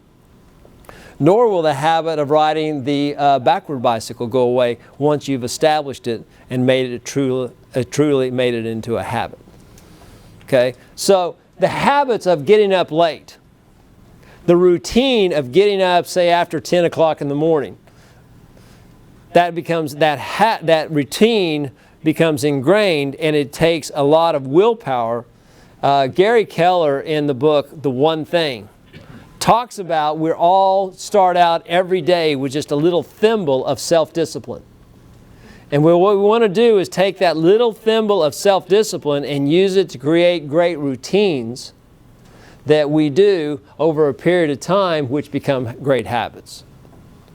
So a lot of people, they use that little thimble of self-discipline to get out of bed in the morning or to get to work on time. So if you develop a system to make sure you get to work on time, or yes? I'm sorry to interrupt. I just wanted to make sure I can hear this correctly. So you said, practice a new habit every day for 30 minutes for 90 days to create the habit, right? For the bicycle. Now some of the habits might take you longer. You might have to do the routine longer. Then, for instance, for me waking up at 4:50, it took a year and a half to make that a habit. And a lot of people would give up. After 3 months, they would give up. Now, I get a little bit of leverage. I have a way to motivate myself to do things that I ordinarily would not. Okay? And money is a really great way to motivate ourselves. Okay? I do things, and I think this is important to write down. I do things for one or two reasons. Because I have to or because I want to. Basically, I do things because I have to or because I want to. I follow the speed limit in Oklahoma City mostly because I have to. Because if I don't, I'll get a negative consequence. Okay? This is a $50 bill. Is this a $50 bill? Yes. Is that an authentic $50 bill? Yes. Is this an authentic $50 bill? Yes. Maybe. Joe? Who is that? Is that an authentic $50 bill? Who's that dude? U.S. Grant. Grant. Oh, yeah, that's good. Would you like to touch it to verify it's authentic? You know, I trust you. Is this authentic? Yep. Authentic? Authentic? Yes. Authentic? I'm not. I trust you. Is this an But, authentic? Well, you don't know because you don't like, you know, you. Does that? I'm not analytical. Just take it back from me. Okay. So the majority of you feel that this is an authentic $50 bill, right? Right? Oh, God.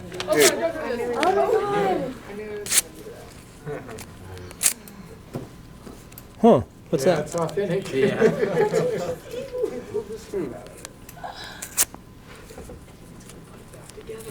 No, he's not.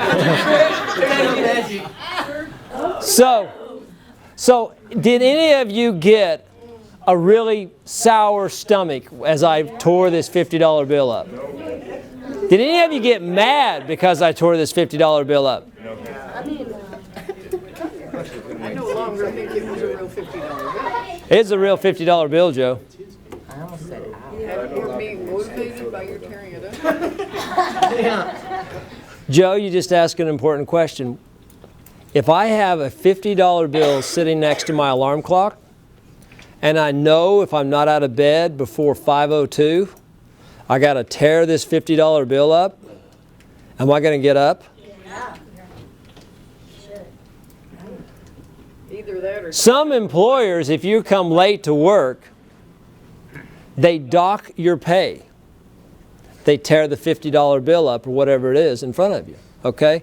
So I believe we do things for one or two reasons, because we have to or because we want to. Oh my God. Because we have to or because we want to. And so what I do is I use negative consequences to motivate myself. I am motivated a lot of times by threat. I would like to tell you that I'm motivated by reward. But some things I need a little extra leverage, and the easy way to do that is to set up what I call a trap contract that says, if I don't do what I say I'm going to do, then I'll tear up a $50 bill or five $100 bills. Now I have a goal at work, and if we don't achieve this goal at a certain time, I shred 5 crisp $100 bills. Now that's against the law to do that, so I don't recommend it. But another way to do it is to just put it in an envelope and send it to the IRS with no return address and just give it to them. It cannot benefit me in any positive way or anybody else. You could also motivate yourself by taking the $500 and mailing it to the Nazi Society if you're Jewish. Could you imagine if you were Jewish sending the Nazi Society $500? You wake up, it's 4:59. You got to be out of bed before 5:02, or you got to send $500 to the Nazi Society. Going to be any problem getting out of bed? No. So I motivate myself by threat and by reward. I would like to say, you know, if I get up at 4:50 in the morning, I'm going to have this wonderful opportunity to spend time with my wife and have coffee and start the day off in a regular way. And I tried to motivate myself like that for a long time, but I didn't have the leverage. I was more motivated by the threat. And so a lot of times, if you might have a fear of speaking in front of a group of people, if you make a commitment and you do something that you don't want to lose, or a punishment. Now I have a device that looks like a wristwatch. And if you push the button, it shocks me. It's a shocking wristwatch. And it also can be set up so it's used as an alarm clock. It'll kind of give you a little vibration to let you know it's time to wake up. And if you don't wake up, it gives you a shock. Now some people think that's just inhumane. That's not, I mean, it's not, you know, they wouldn't do that. But if we are motivated by reward or by threat. One of the things I want to talk about right now is I want to talk about the importance of venues. Okay? Over there on that table is an aquarium. And if that aquarium was full of water and it had fish in it, if that was a typical aquarium, it would have fish about this big. That would probably be about the largest fish that we would have in that aquarium. Now, if Mr. Moore is a really good fisherman, he grew up, he studied fishing, he knows how to make lures, he knows how to make stink bait or whatever it is, he knows how to use his fishing poles and all that stuff, and Mr. Moore comes over to our office to go fishing in our aquarium, no matter how talented Mr. Moore is, he can't catch a fish bigger than this, because that's the venue he's fishing in. But you remember that house that I got to live in that had a lake? It's got fish in it. And the fish in that lake, in that venue, are bigger. They're like this big. And so if Mr. Moore and I leave here and I drive you over there, it's going to take some time. And you're going to need a fishing license to fish in that lake. And we might need a boat. Maybe we can fish from the shore. And you can catch a fish this big.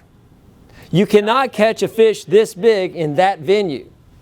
But you can catch a fish this big in that venue.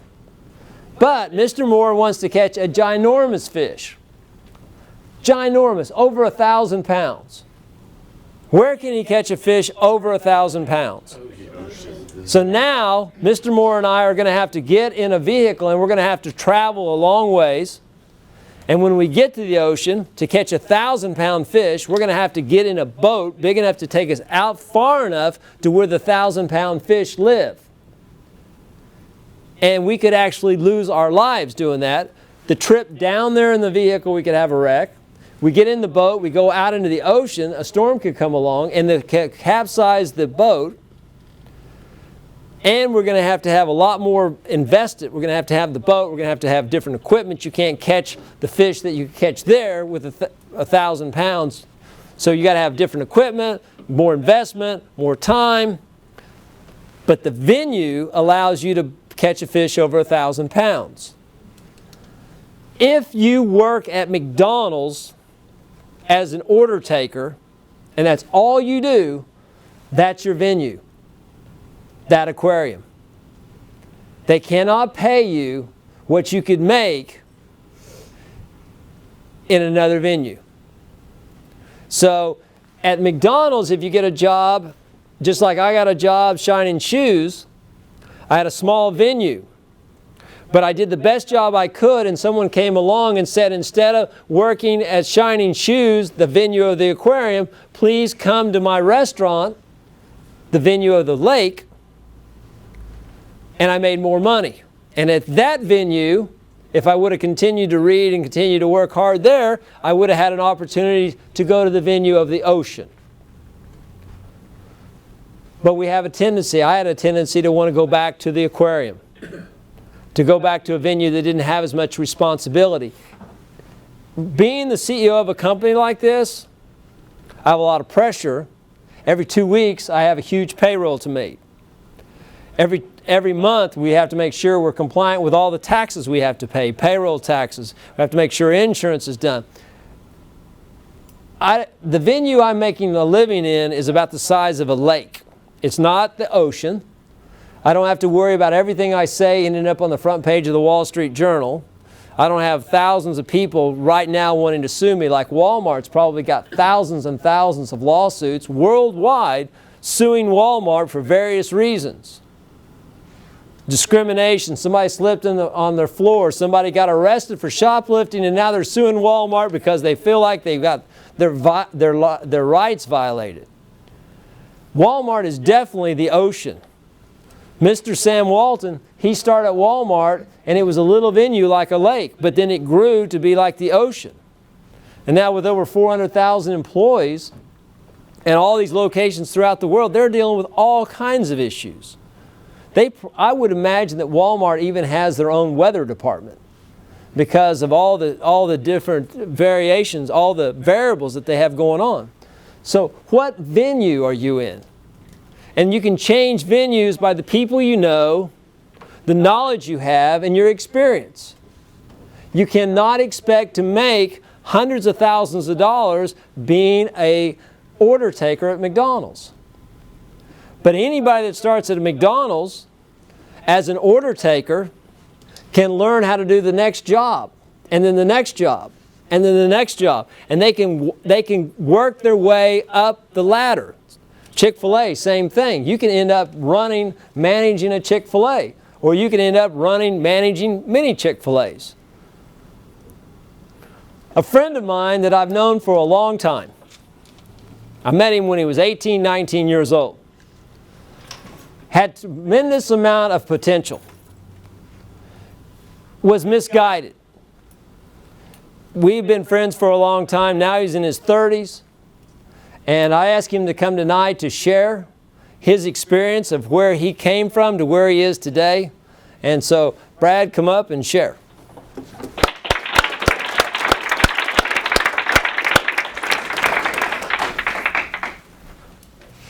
Thank you, Tom, so much. Great job, great seminar. It's an honor to be, first of all, your friend, and second of all, to work for the company Pacebutler. So, I never, in my wildest dreams, thought that I would be asked to come speak at a success anything. Except maybe like it might be like the ad, like work hard.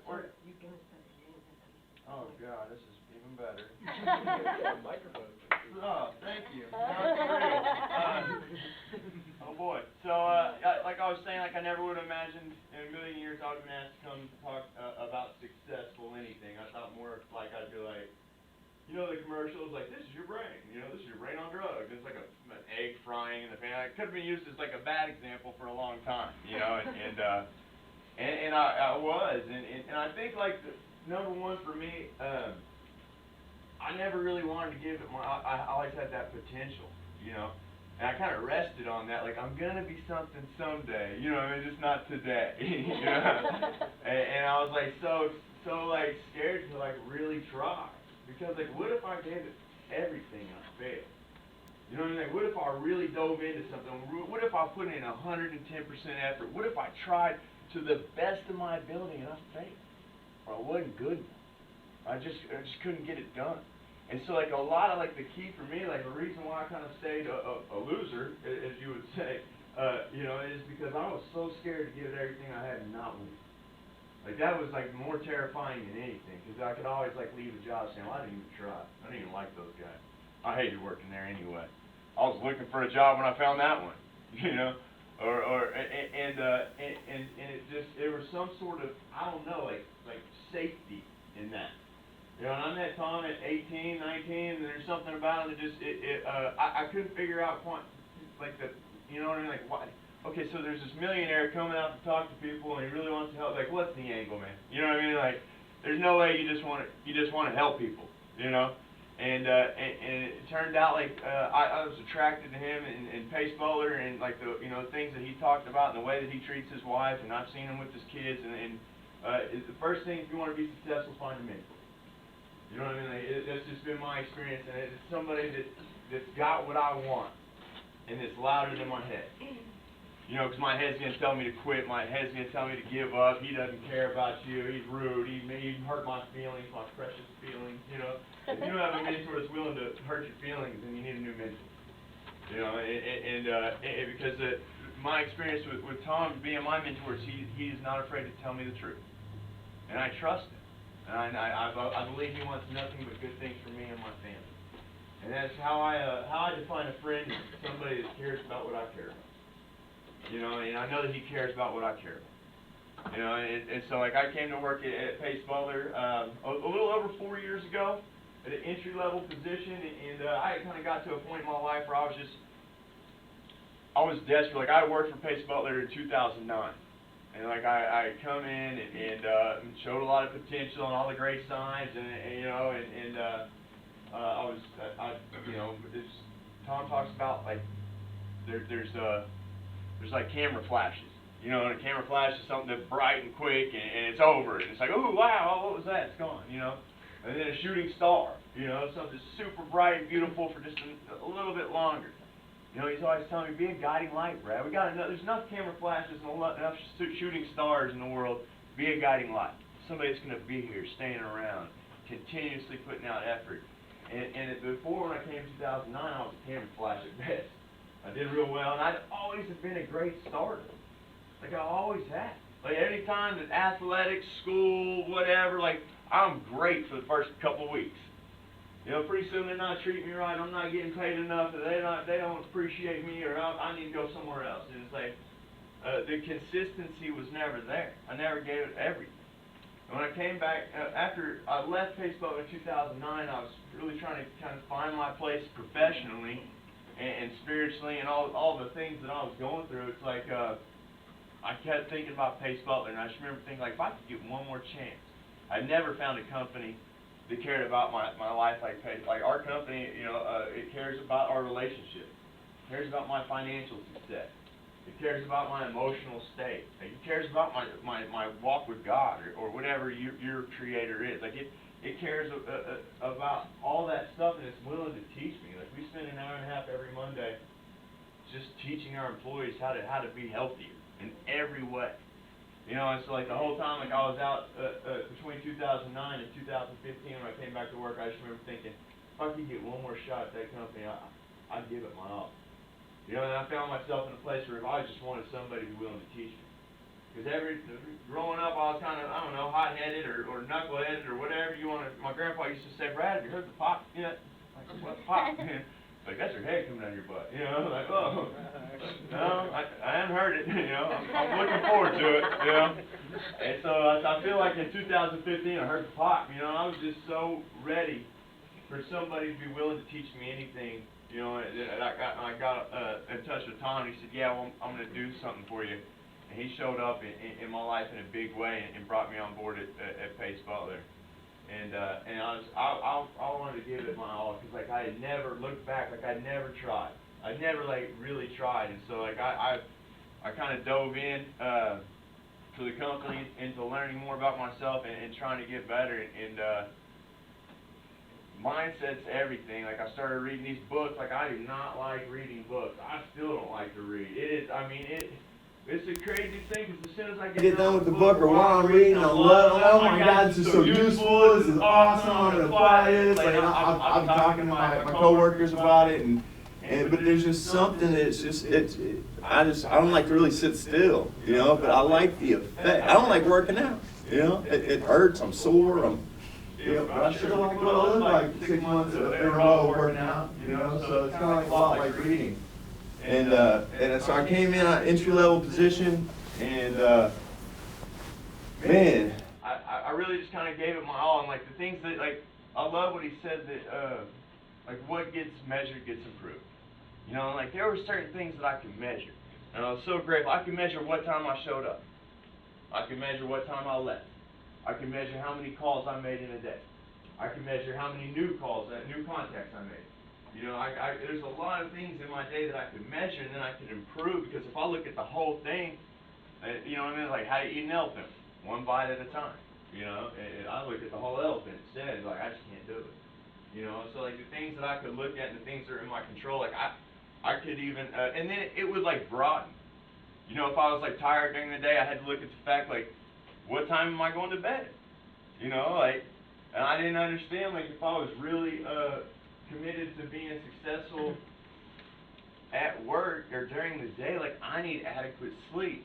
And so, like, a lot of, like, kind of what I did during the day was all about the preparation in the night.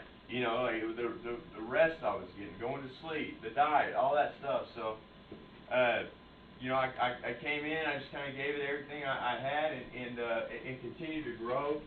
And a lot of the, you know, a lot of like kind of my failures is what kind of fueled, you know, my success. Like there's not a lot of people that I know that don't have them. And like, so when I started following Tom, like it was so impressive to me, like he was able to share like his failures too. And so I'm like, so maybe like it's okay to fail, Whereas everybody else, it felt like, and that's just probably my perception, like they just wanted to hide their, like they never did nothing wrong. Like everything just always worked out for them. Like you're getting up here and you talk about, oh, you're a millionaire and a CEO. Like, way to go, buddy. You know what I mean? Like, I'm not. You know what I mean? I'm broke. I'm this. Like, and the reason I found out that I was broke is because I spent more than I made. Go figure. You know what I mean? Like, I didn't understand. Like, I thought, like, once I started making a ton of money, then I could save money. Then I could build wealth. Then I could, you know what I mean? Like, that's what you know, you mentioned a lot about the, you know, God can't trust me with a lot, so he can trust me with a little. You know, and so, like, I didn't understand that, you know, I started saving money making $8 an hour. So we get awarded $2 bonuses when we spin the wheel at our company. We get, like, monetary, well, you know, anytime that we read a book, we get paid in twos. Anytime that we win a drawing, it's in twos. And so, like, I made a commitment with a negative consequence, and mine was that if I spent a $2 bill, I had to eat a can of Alpo. And not like the good kind, you know, like from 7-Eleven and with the gravy in it and the whole 9 yards. Yes, yes. And see, I didn't understand the power of language back then, or I would have said, because I wanted to buy a car. I didn't have a car. I didn't have a lot. I would have said, or until I buy a car. But I was just like gung-ho. I was like, I'm not going to spend a 2, or I'm going to. And so my coworkers, they're super helpful. You know. And so, like, we would go get sausage biscuits in the morning. I'd have a $20 bill, and I'd be like, okay, hey, look, bring me change for the $2, you know. And they'd snicker, and they'd come back with like 9 $2 bills, and be like, aha, Brad, you know, like, oh, now I can't spend my change. And so I saved enough in 3 months at $2 bills to buy my first car, you know, and not obviously my first one. I mean, I'm 30-something, but my first one since I kind of got back on my feet. And I showed up to meet this guy, and he wanted $600 for it. I talked him down to $450. We had agreed on the price. It was a little 3-door Saturn. I love this car. It was, I mean, a little 5-speed. Yeah, it had 3 doors. It was awesome. And so I showed up.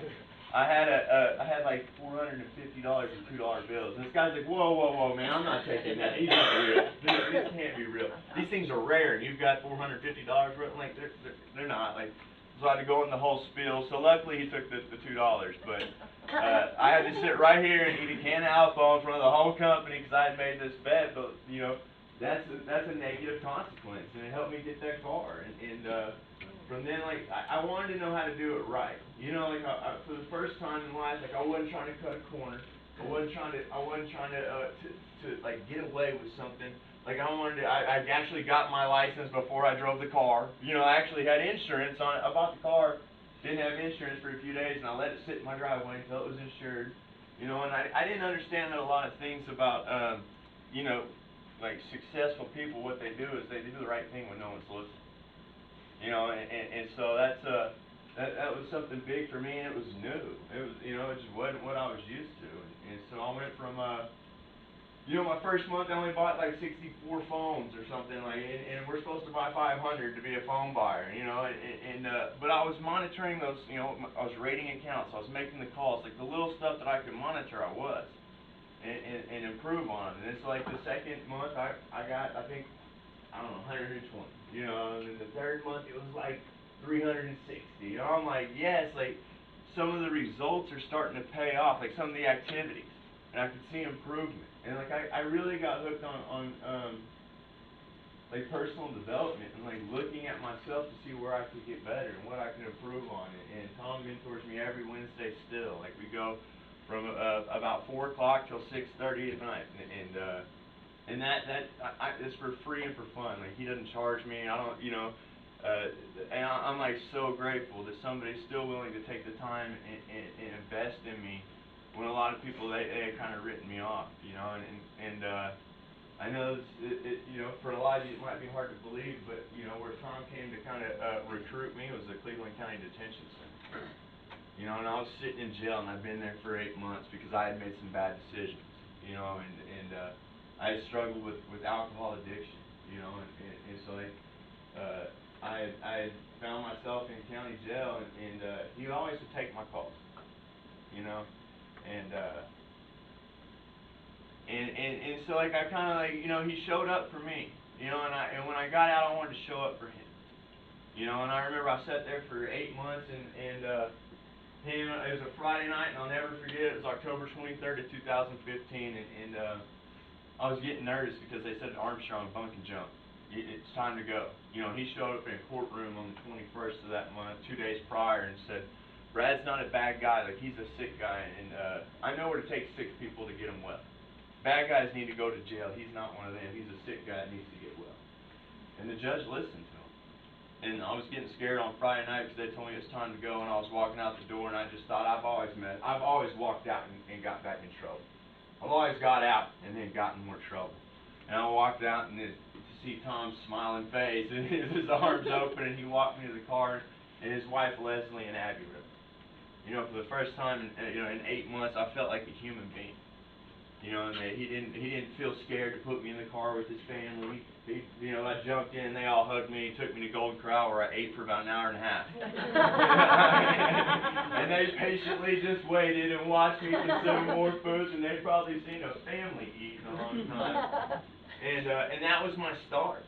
You know, and I didn't have anything. And he said, you know what, it's okay, you're going to get stuff. And he had always asked me, he tried to help me along the way. And he'd be like, Brad, what's your #1 priority? I want to be a millionaire.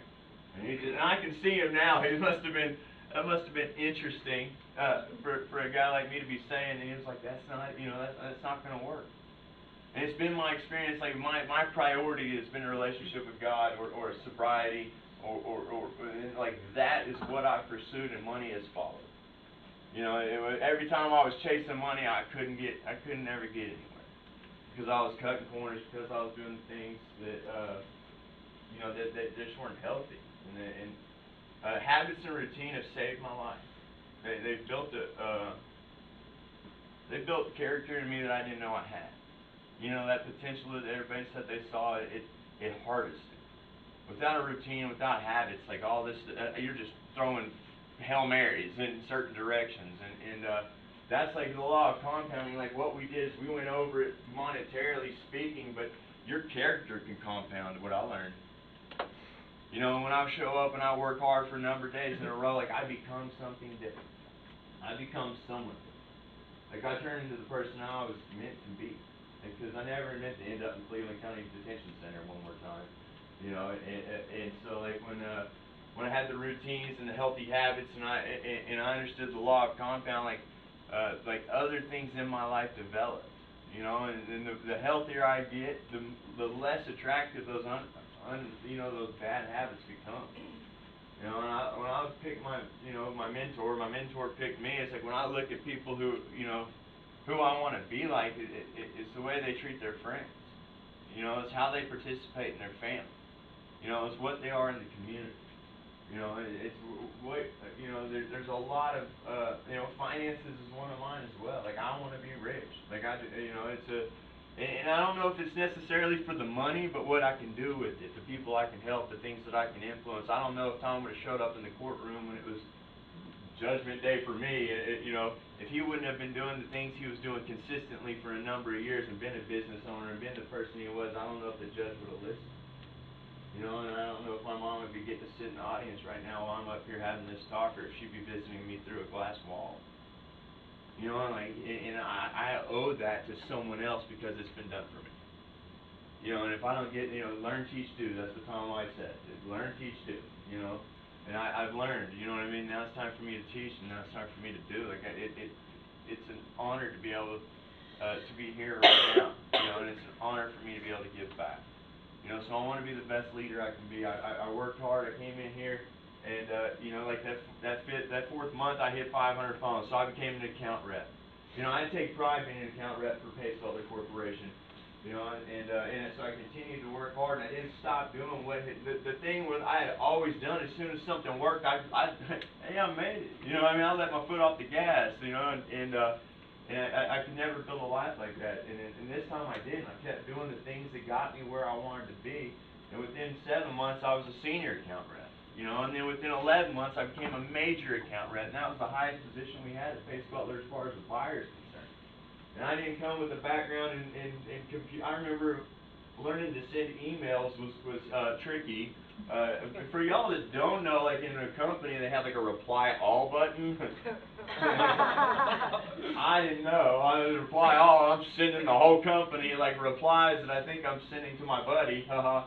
That was fun to learn, you know, and so like, but like I watched, you know, Tom sends me inspirational videos. Like I started eating that stuff up, and I love Will Smith, you know, and I study Will Smith, and I watched his stuff, and he said it's something like stuck with me.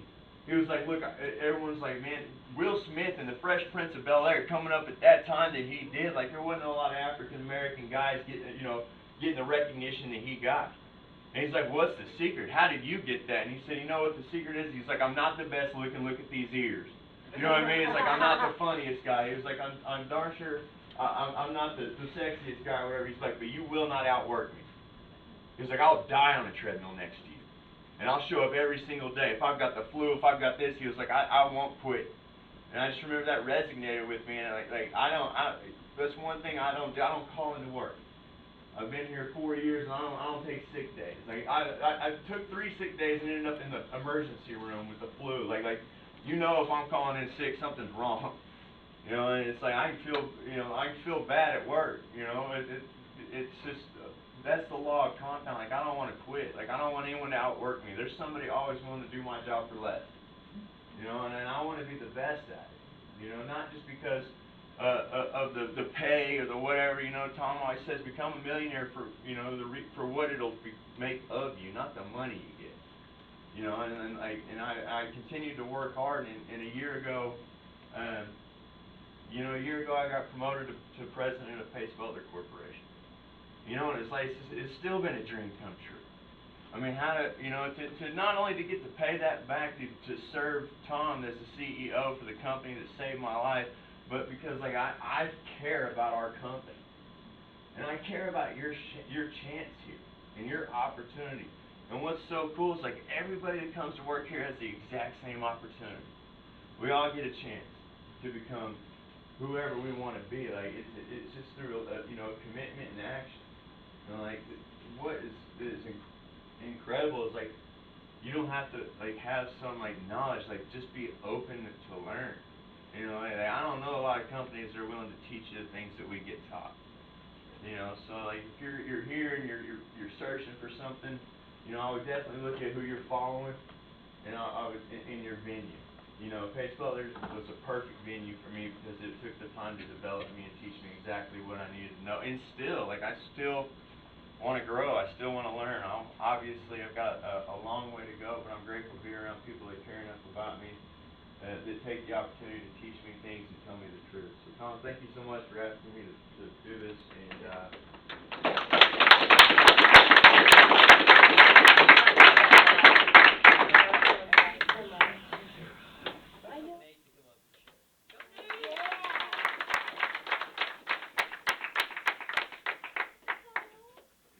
I had given up on myself. I didn't believe in myself anymore. I had consigned myself to a life of misery, glum, and I would spew anger and hatred out to everybody and anything in my path. You know, I found myself in a county jail too, you know, and I had the opportunity to read the book, Mentor the Kid and the CEO. And before that, I had actually met Tom. I was like, oh, I spoke to this guy before. And so I read the book, and as I'm reading the book, I'm thinking about, like in the first part of the book, I'm reminded of the accountability, you know, because I played that blame game. It was your fault. It was the cops were picking on me, my mom issues, my dad issues, all that stuff, you know. And I did that blame thing for a very long time.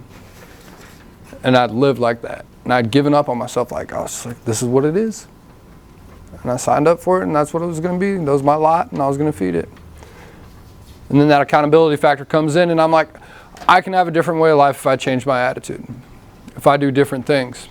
And it didn't happen right away. You know, I come out and I repeated some of the same behaviors, and I didn't get the results. Went back to write what I knew, because there's this pathway in my brain that knows the results.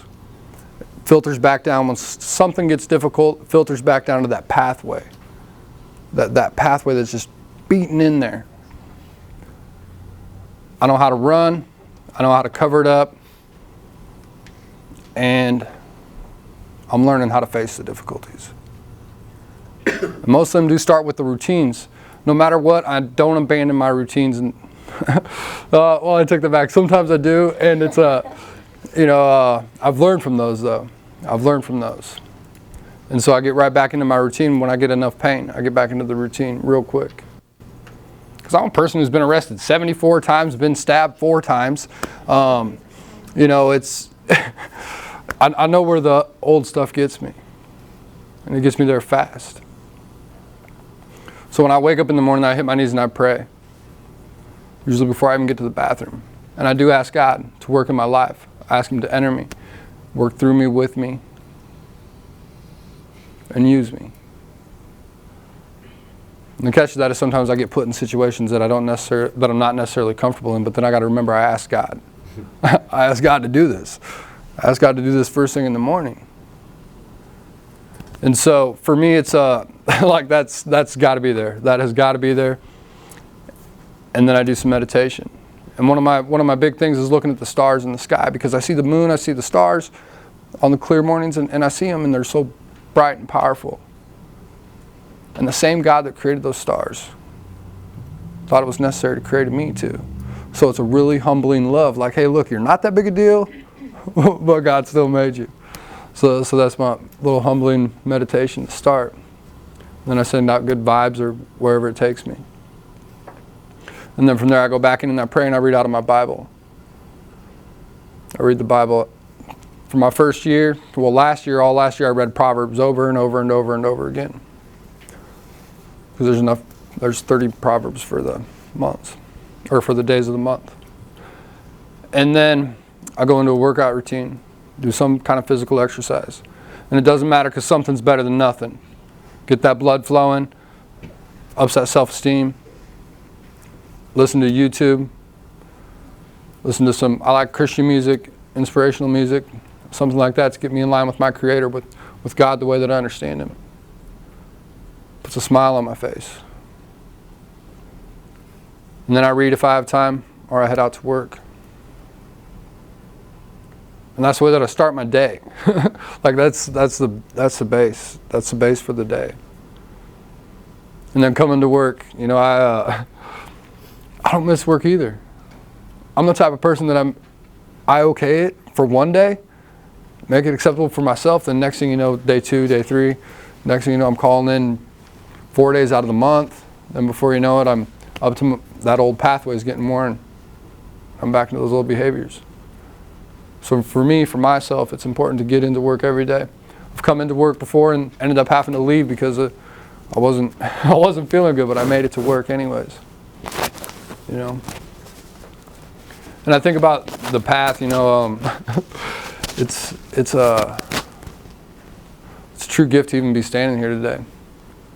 One of the times I got stabbed, it was like micromillimeters away from my lung. And I was not in my right state of mind. And I went to the neighbors and I asked them for a cigarette. They're like, you need an ambulance? I'm like, no, I don't. I need a cigarette. And everything's going to be okay, I promise. I just need cigarettes. All right. They're like, Nate. I'm like, oh, it's all right. And then anyways, so I end up walking to the next building and I fall out. I don't remember. But I do know that there was one of the responders, a police officer, stayed with me while I went through the CAT scan. And that's one of those God winks that I'll never forget. Because God worked in that man's life for him to sit there and stay with me after I was a belligerent jerk the time before. I get to sell the book, Mentor the Kid and the CEO over the phone, and I get to call the people that operate in those capacities, from probation officers to judges. And it's a great opportunity, and I get to give back in Job Corps. And that's something else that's developed in my routine over the last year, is going out and participating in Job Corps. There's a lot of really cool people at Job Corps. I heard about Job Corps before, and I didn't really know what it was all about, and I got to experience it recently.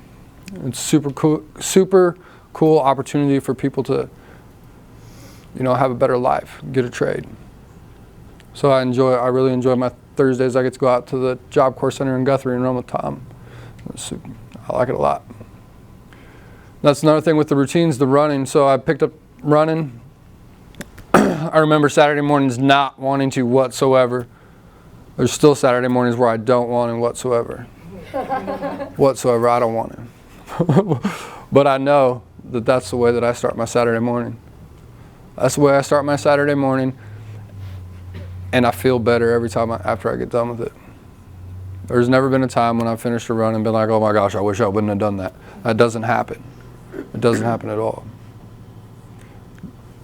And then I go hang out with some friends. It's real important for me to stay around people that are like-minded and want more out of life and have hope for the future and want to help other people. Because believe it or not, there's a lot of people out there that really don't want to help other people. You know, because if I hang out with those type of people, I'm going to become one of those people who gets really self-centered and doesn't care about anybody else. And I'm going to feed into that, the darker side of me, the shadows. And I don't want that kind of life. Been a lot of really dark places. You know, I did magazine sales from door to door. Yeah, Brad too. You know, I was thinking about that when I was sitting down there. I'm like, yeah, we both sold magazines. And that, like, we both sold magazines. That's knock, knock, knock on door to door to door. And I did that from Iowa down to Texas. And then on my way back, I stopped in Oklahoma City. And I remember I had a conversation with Tom on the phone when I was sitting at a bus station. I was getting ready to go back, and he said, you know, you can go back to everything you knew, or you can stay here and change your life. And I prayed, and God worked enough in my heart, just enough in my heart that I stayed. And today I have a life that is night and day difference. And it's a foundation. It all starts with the foundation in God, foundation in the fellowship. You know, people need people. I tried to do it so long without anybody else, and I got really poor results. Really poor results. And then I think about the investments. So something that I did was immediately took money, like money gets taken out of my check before I even see it. Some goes into savings, some goes into an IRA. I don't want to have to collect Social Security if I don't have to. You know, if I can just take the, you know, my retirement that I build, that'll be great, and leave something for my kids. You know, it's hard to do at times, especially when I'm saving some money now because I do want to go on a trip to New York City. I want to see New York City, and today in my life it's possible. Before it was never possible. I mean, and I've been to, well, I've ran across Texas, Louisiana, Mississippi, Texas, Louisiana, Mississippi, Alabama, Florida, New Mexico, half of Arizona. So I've gotten to participate in the Run Across America, and that's really cool. You know, I've been to some really neat places. I got to see the ocean for the first time this last year, seen the Atlantic Ocean. And then I also did, you know, I hadn't flown on a plane before until, I don't know, probably about 18 months ago or so. And I got the opportunity to do that too. And it's super cool just to participate in life. And on the runs, you get to see all the stuff that you miss when you're in a car. I mean, there's a lot of really beautiful country. That's something else I thought I'd never do. I thought I'd never participate in it. And I get to do that today. And that's one of the major mindset changes that I had to have, is not the have-tos, the get-tos. Everything's a get-to. I get to go through whatever pain. I get to run. I get to participate in life. I get to give back. Because a little over 22 months ago, I was just a guy with a backpack. Just a guy with a backpack. And Tom was there. Tom was there, and yeah. And he didn't give up because I had some ideas left. I did have some ideas left, and I had to test my theories, and they didn't work. Still, you know, one of the things that is truly admirable is helping another person, whoever you are, wherever you are, help somebody else. I mean, and I learned that from Tom. I mean, Tom, it's a true gift to be able to help somebody else, and I can see that today. And one of the biggest benefits of helping somebody else is you're not thinking about yourself when you're helping somebody else. You're not thinking about yourself. For a lot of us, it's real dangerous to sit there and think about yourself. I'll get caught up in some self-pity and morbid reflection real quick. So yeah, investments. The healthy, man, just setting goals for myself is really important, to continue to set those goals. So for like health, I have a goal of quitting smoking, and I'm going to stick to that goal. There's no ifs, ands, or buts about it, because I'm accountable to myself. You know, and if I say something, I'm going to do it. And overall, I am a human, so I do make mistakes. You know, humans make mistakes, and one of the biggest things that I have to do is not be too hard on myself when I don't meet an expectation of myself for myself. I just know that life isn't fair. It's not supposed to be. God never said life's going to be fair and everything's going to be roses. That was never in there anyway. But I do know that I'm to do the next right thing and learn. Every day is a learning experience. All I got to do is sit down and learn sometimes. Shut my mouth and listen, actively listen, as opposed to thinking about myself. I don't know, it's a wonderful opportunity to be here tonight and to participate in Pacebutler, World Book Bank, and everything that is. You know, no, I love God and I love the fellowship. Thank you.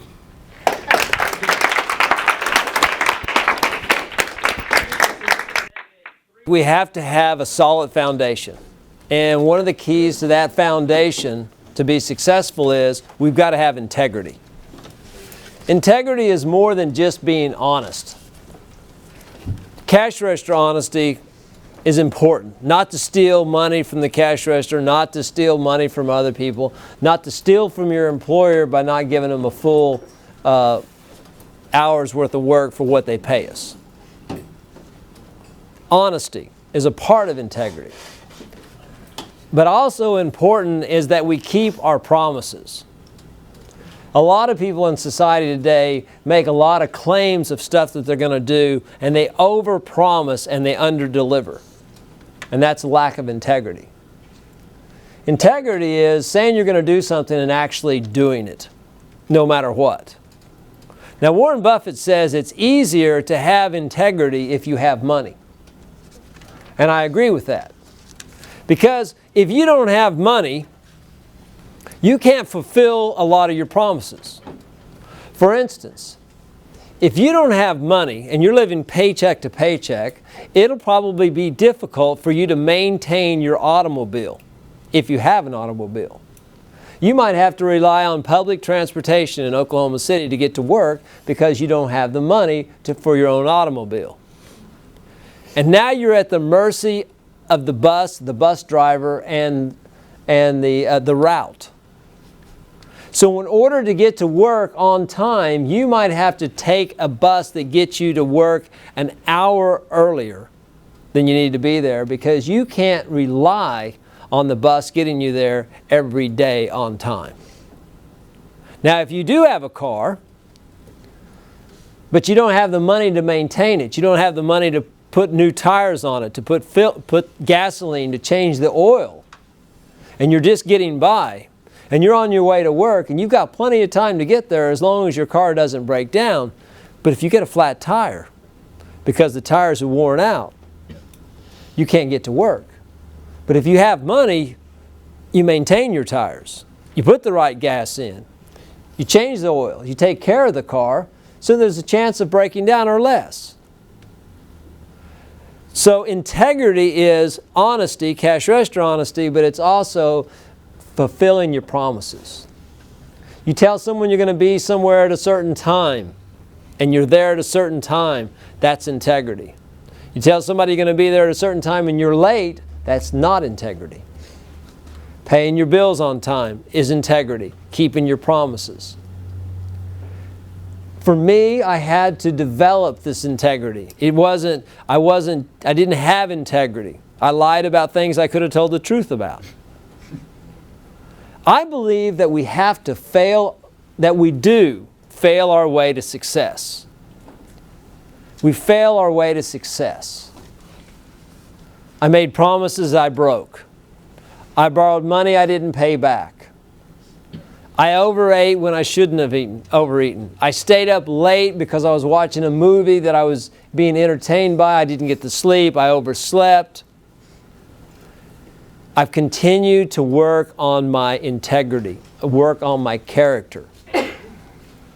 People of character have integrity. And I believe that people of integrity do not gossip. And I believe people of integrity do not complain.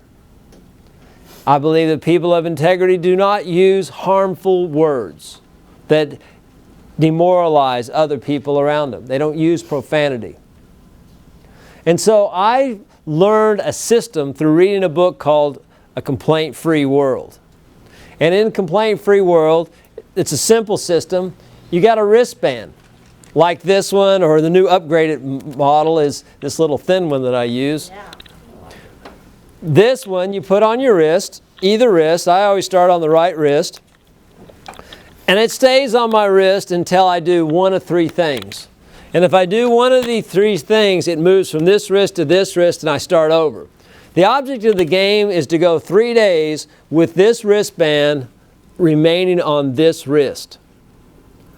If I complain, gossip, or cuss, I move the wristband from my right wrist to my left wrist. Every time I complain, gossip, or cuss, I move the wristband and I start over that moment. Right now, I'm on day 1. No complaining, no gossip, no cussing. I participated in a seminar this morning, and the lady asked us to write down the name of someone that frustrates us. So I wrote the name down. And then the lady said, "Why do they frustrate you?" And they wanted us to write it down, and then they wanted us to share. Well, when I share the reason why this person frustrates me, since the person was not in the room, I have defined that as gossip. And so we have the rules written down on this piece of paper. And gossip, it says, a conversation involving malicious chatter or rumors about other people. My perception of the person that frustrates me, shared with others, was probably malicious chatter.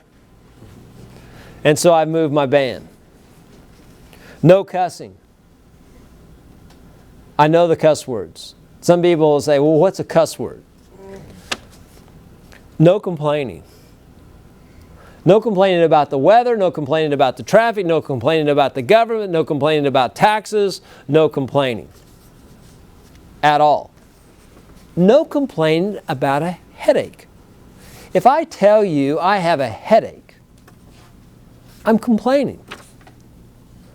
Unless you're a doctor and I'm telling you I have a headache because I want you to provide a solution to my problem. Then that's not a complaint. But if I just tell you, oh, I got a headache again, that's a complaint. And in the book, A Complaint-Free World, he says the reason why we complain is we want attention. A lot of people, their whole conversations are based on complaining. You ask them, how's it going? Oh, it's a, everything they say is about, they just complain. And then, misery loves company, so you get around somebody that complains, then they start a conversation about how bad their life is, and then you got to top them. Or you think you got it bad. Have you ever, can you remember a time that you said you think you got, maybe verbally or just said it silently, oh, they think they got it bad. If they had my problems, So at our company, we have this, it's called the 3-point commitment. No complaining, no gossip, no cussing. If you go 3 days at our company and don't complain, gossip, or cuss, we reward you with a $20 bill or 10 $2 bills. Lately it's been a $20 bill, but I think it's going to be revised back to the $2 bills. And then you're put into a drawing.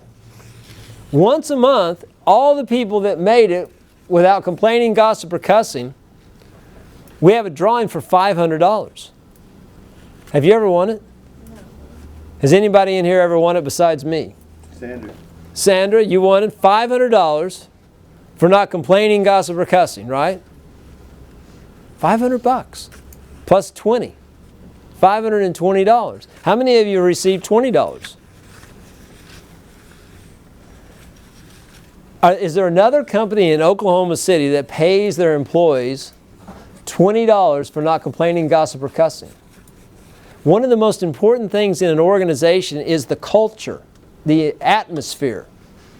So one of the things that we did several years ago, back in 1990, we got together, the company, and we wrote an atmosphere statement. We wrote a statement about when you walk into this company that you're going to experience a certain atmosphere. And we go over that every morning as a company. There'll be 90 people in this room, and we'll go over the atmosphere statement together. And it starts the culture. And then we don't reward people that cuss. And we don't reward people that complain. And we don't reward people that gossip. Isn't gossip fun, though? Because when we gossip, we let other people know how smart we are. But in reality, we're not being smart by gossip. The thing is not to complain. The thing is to help one another to be the best we can possibly be. Now, on page 41 of the book Mentor, The Kid and the CEO, there's a simple process that I'm sure every one of us in this room knows how to do or believes we know how to do it, but we haven't done it. Jim Rohn says, easy to do, easy not to do. It's easy to save 10 cents out of a dollar. And it's also easy not to do it. But on page 41 of this book, Malcolm and Tony are in county jail. And Malcolm says to Tony, there's something else I want you to do. Have you ever heard of a dream list? Tony responds, no. Malcolm responds, a dream list is a list of everything you want out of life. Start writing one this week. How do I do that? Tony asked. It's easy. Just think about the things you want to do and be specific. Want a car, right? Yeah, who doesn't? And it goes for the next 3 pages. It lays out a simple way to write a dream list. A dream list is a goal list. But I wrote this and called it a dream list instead of a goal list for the audiences that read this. It's less dramatic or less confrontational. It's less, a lot of people don't want to set goals because if we set a goal, we're afraid we'll never get it. So some people will write a dream list because they just think it's just a dream. But if you follow the directions that are on page 41 of this, it's very elementary. It's very simple. Simple is very good in a lot of cases. But if you write, if you write a dream list and review it every once in a while, you'll be amazed at some of the things that you get. I wanted to live on the east side of Lake Hefner for a long, long time. Probably over 30 years ago. I wanted to live because there's a beautiful sunset. There's a row of houses along Lake Hurst that get to see the lake and get to see the sunsets, and it's just beautiful. And I wanted to live there. And I would drive up and down that street. I had it on my dream list. I wanted to live there, and I'd drive up and down Lake Hurst Drive. And one day, someone put a for sale sign by owner in the front yard of a house that had the perfect view.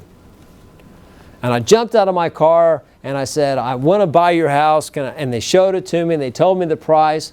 But at the time, I didn't have the money to do it. And it saddened me that I couldn't buy the house. I continued to drive up and down that street. A year later, the people that bought the house, they'd moved from Nevada to Oklahoma, they bought the house, they did some minor renovations, carpet and paint and so forth, and they decided to go back to Nevada. So they put the house on the market for sale. That time when I got out of the car, I said, I want to buy the house. I said, how much do you want for the house? They told me. I said, what's your best price? He dropped $4,000 or $5,000. I said, I will take the house. I will buy the house. on one condition. My wife approves it. I jumped in the car, I flew over to the house, I got Leslie, I said, you got to come see this house. We walked through the house, we walked out on the back porch. I said, what do you think on a scale of 1 to 10? One of the first times she's ever given a number this high, she said an 8. Is that correct? She never gives things an 8.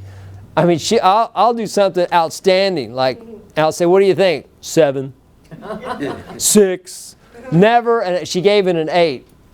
She wrote a check right there for the deposit on the house. And we've lived in that house now for over 21 years.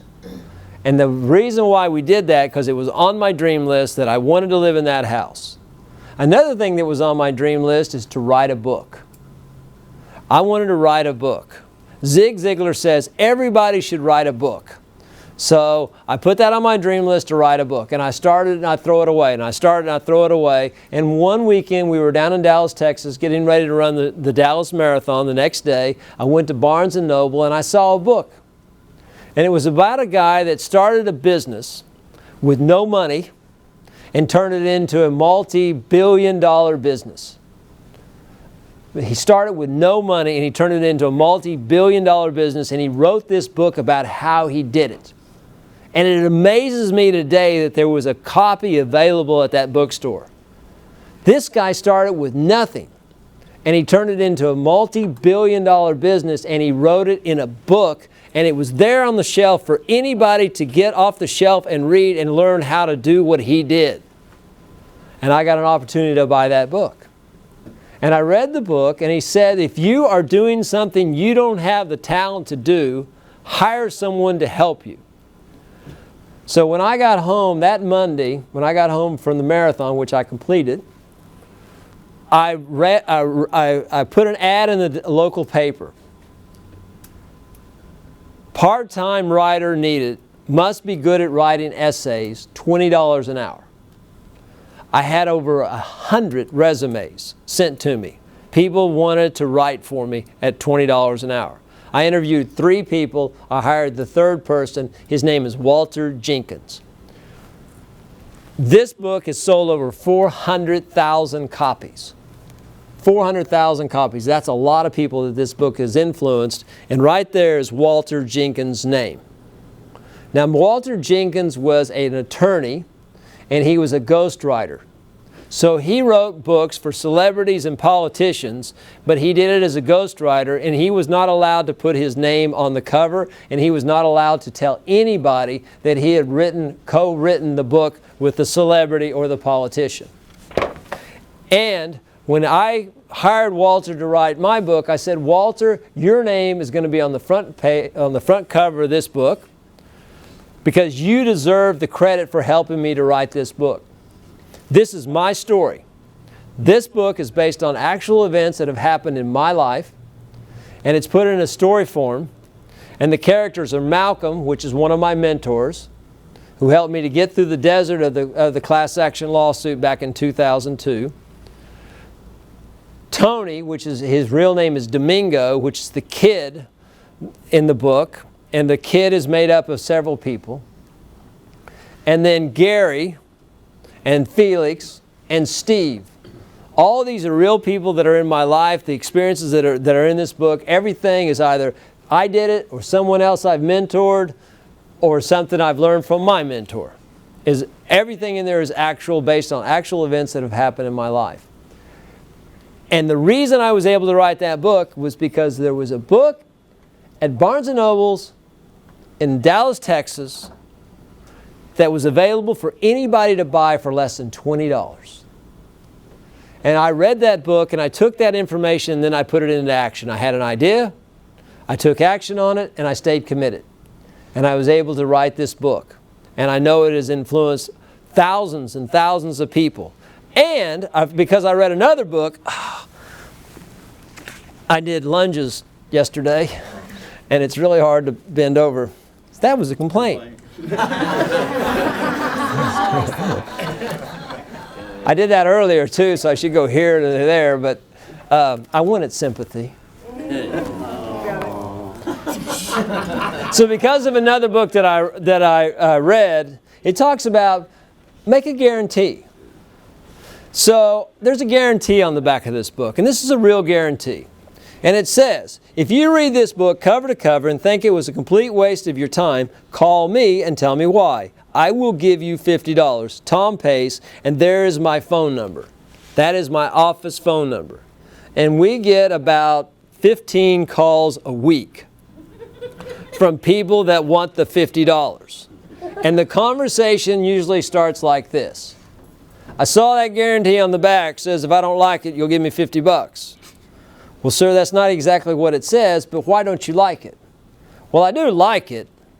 Or one of my favorites is, my favorite one is this. I said, well, what did you do with the book?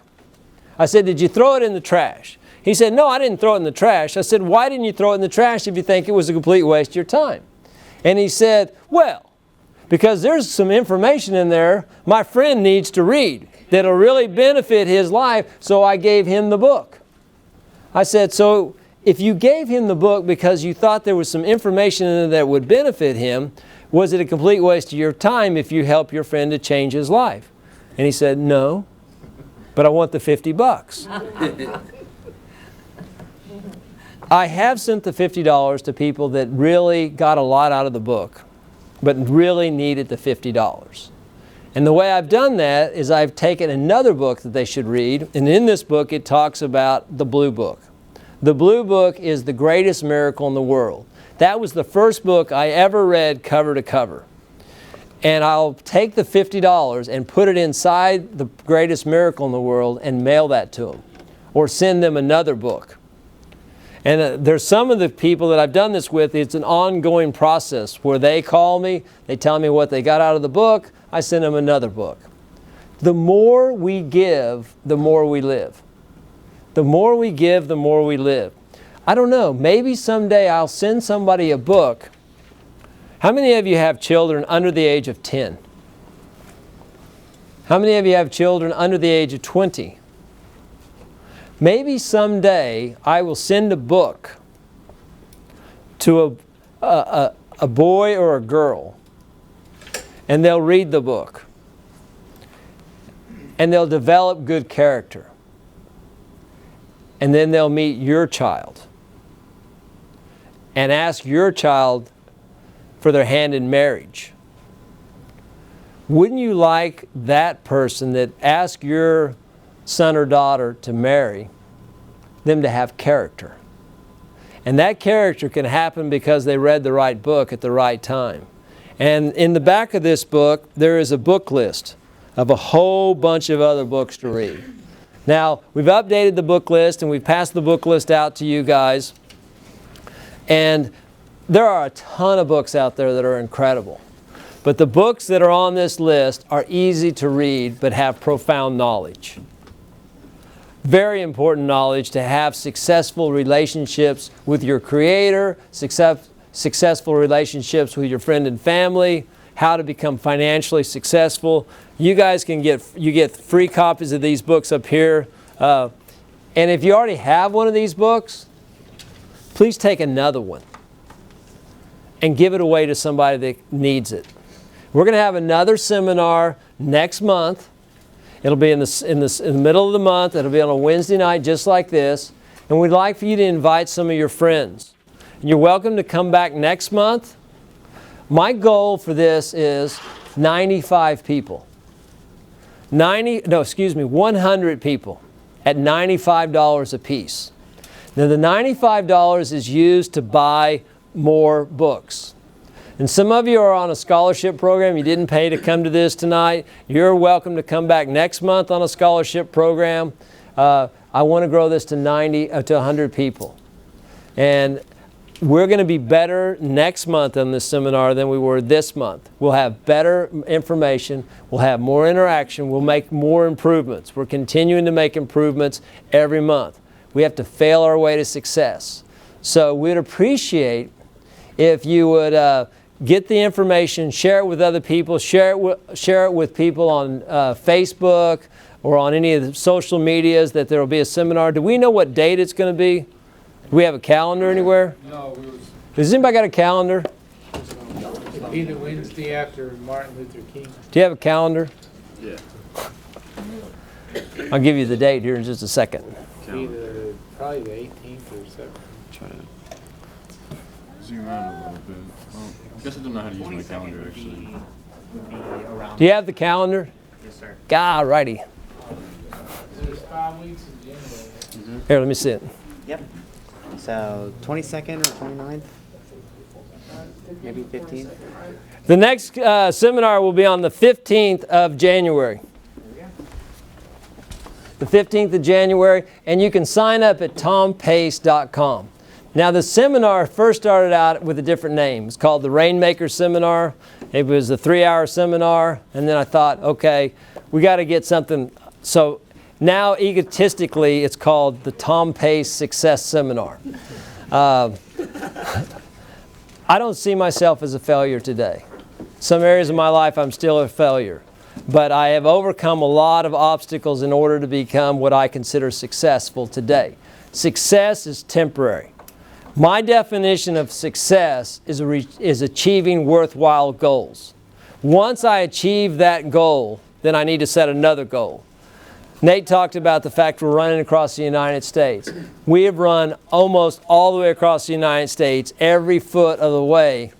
And we are going to finish in March. March the 5th, we're going to start running again, and we're going to run from Phoenix, Arizona to San Diego, and we're going to jump in the ocean. Oh, my. And we will have finished the entire run across the United States. I've ridden a bicycle across the United States. We've ridden motorcycles across the United States, and now we're running across the United States. As soon as we get that done, we'll have had a success, but then we've got to set another goal. I started a business with $62.53. We're still in business after 30 plus years. I set a goal when I was 17. My goal was I wanted to get married, but not until I was at least 34 years old. At 34 years old, I looked everywhere to find the woman that I wanted to spend the rest of my life with. She wasn't anywhere to be found. At 34, 35, 36, she still wasn't in sight. And then one day, I think when I was about 37 years old, she walked into a room. And when she walked into that room, I said, that is the woman I want to marry. And I didn't let her know or anybody else know. I watched her for a year. I watched her behaviors. I watched her values. I watched what she did during that year. And after a year, I asked her out on a date. And then a couple of years later, we got married. And now we've been married for now over 21 years. And it's been the most incredible 21 years of my life. Now, a lot of people say that marriage is hard, that you really got to work at marriage. And I don't agree with that. Marriage is easy if I work on myself. The more I work on myself to be a person of character and integrity, the easier it is to be in a relationship. And I've had so many opportunities, incredible opportunities. We've been able to do so many things together. We've been able to travel. We got to spend our honeymoon in Europe, which was wonderful. We've grown spiritually together. We go to church together. We're very consistent. There's no debate of what we're going to do Sunday mornings. We go to church. And my wife is a very giving person, very respectful. She understands. We were at, last story, we were in Houston, Texas the other day. And I said, Leslie, let's walk back to our hotel. And she said, can we take an Uber? I said, we can take an Uber, but let's just do a little walking before we go back. And she said, okay. So instead of going right out of the restaurant towards our hotel, we went left for a little bit of a walk, and then we were going to catch an Uber. And as we were walking in downtown Houston, Texas, this panhandler came up to me and he said, could you spare some money? And I said, sure. And he said, but before you give me money, I got to tell you my story. And he shared with me his story. And I bought it hook, line, and sinker.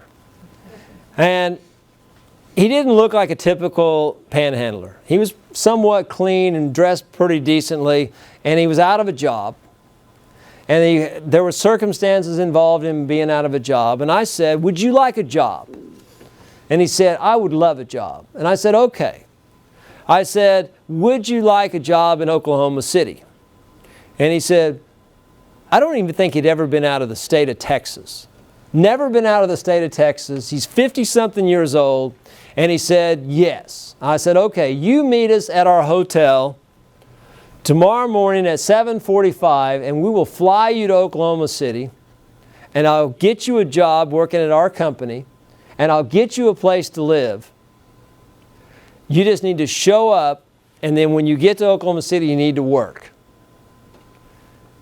And so Leslie took a picture of some of the things that she bought for souvenirs for our daughters and said, this is what I got the kids, and sent it to her, one of her best friends.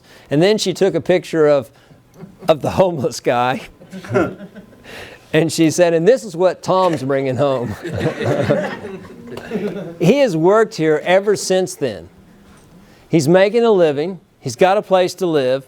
And the biggest thing, probably one of the greatest things, is he's got self-dignity. He's not out there panhandling. And he's exposed to an opportunity where he can read books, and he can learn, and he can grow. And he's doing the 3-point commitment. And he's got an opportunity to change. God gives us gifts. We need to use those gifts to help other people. So please share about the seminar with others. Like I said, it'll continue to get better. If you're on scholarship, or you can be on scholarship next month, please invite people, especially people that'll pay, because all the money goes so we can give away books. Thank you very much for coming tonight. Thank you, David.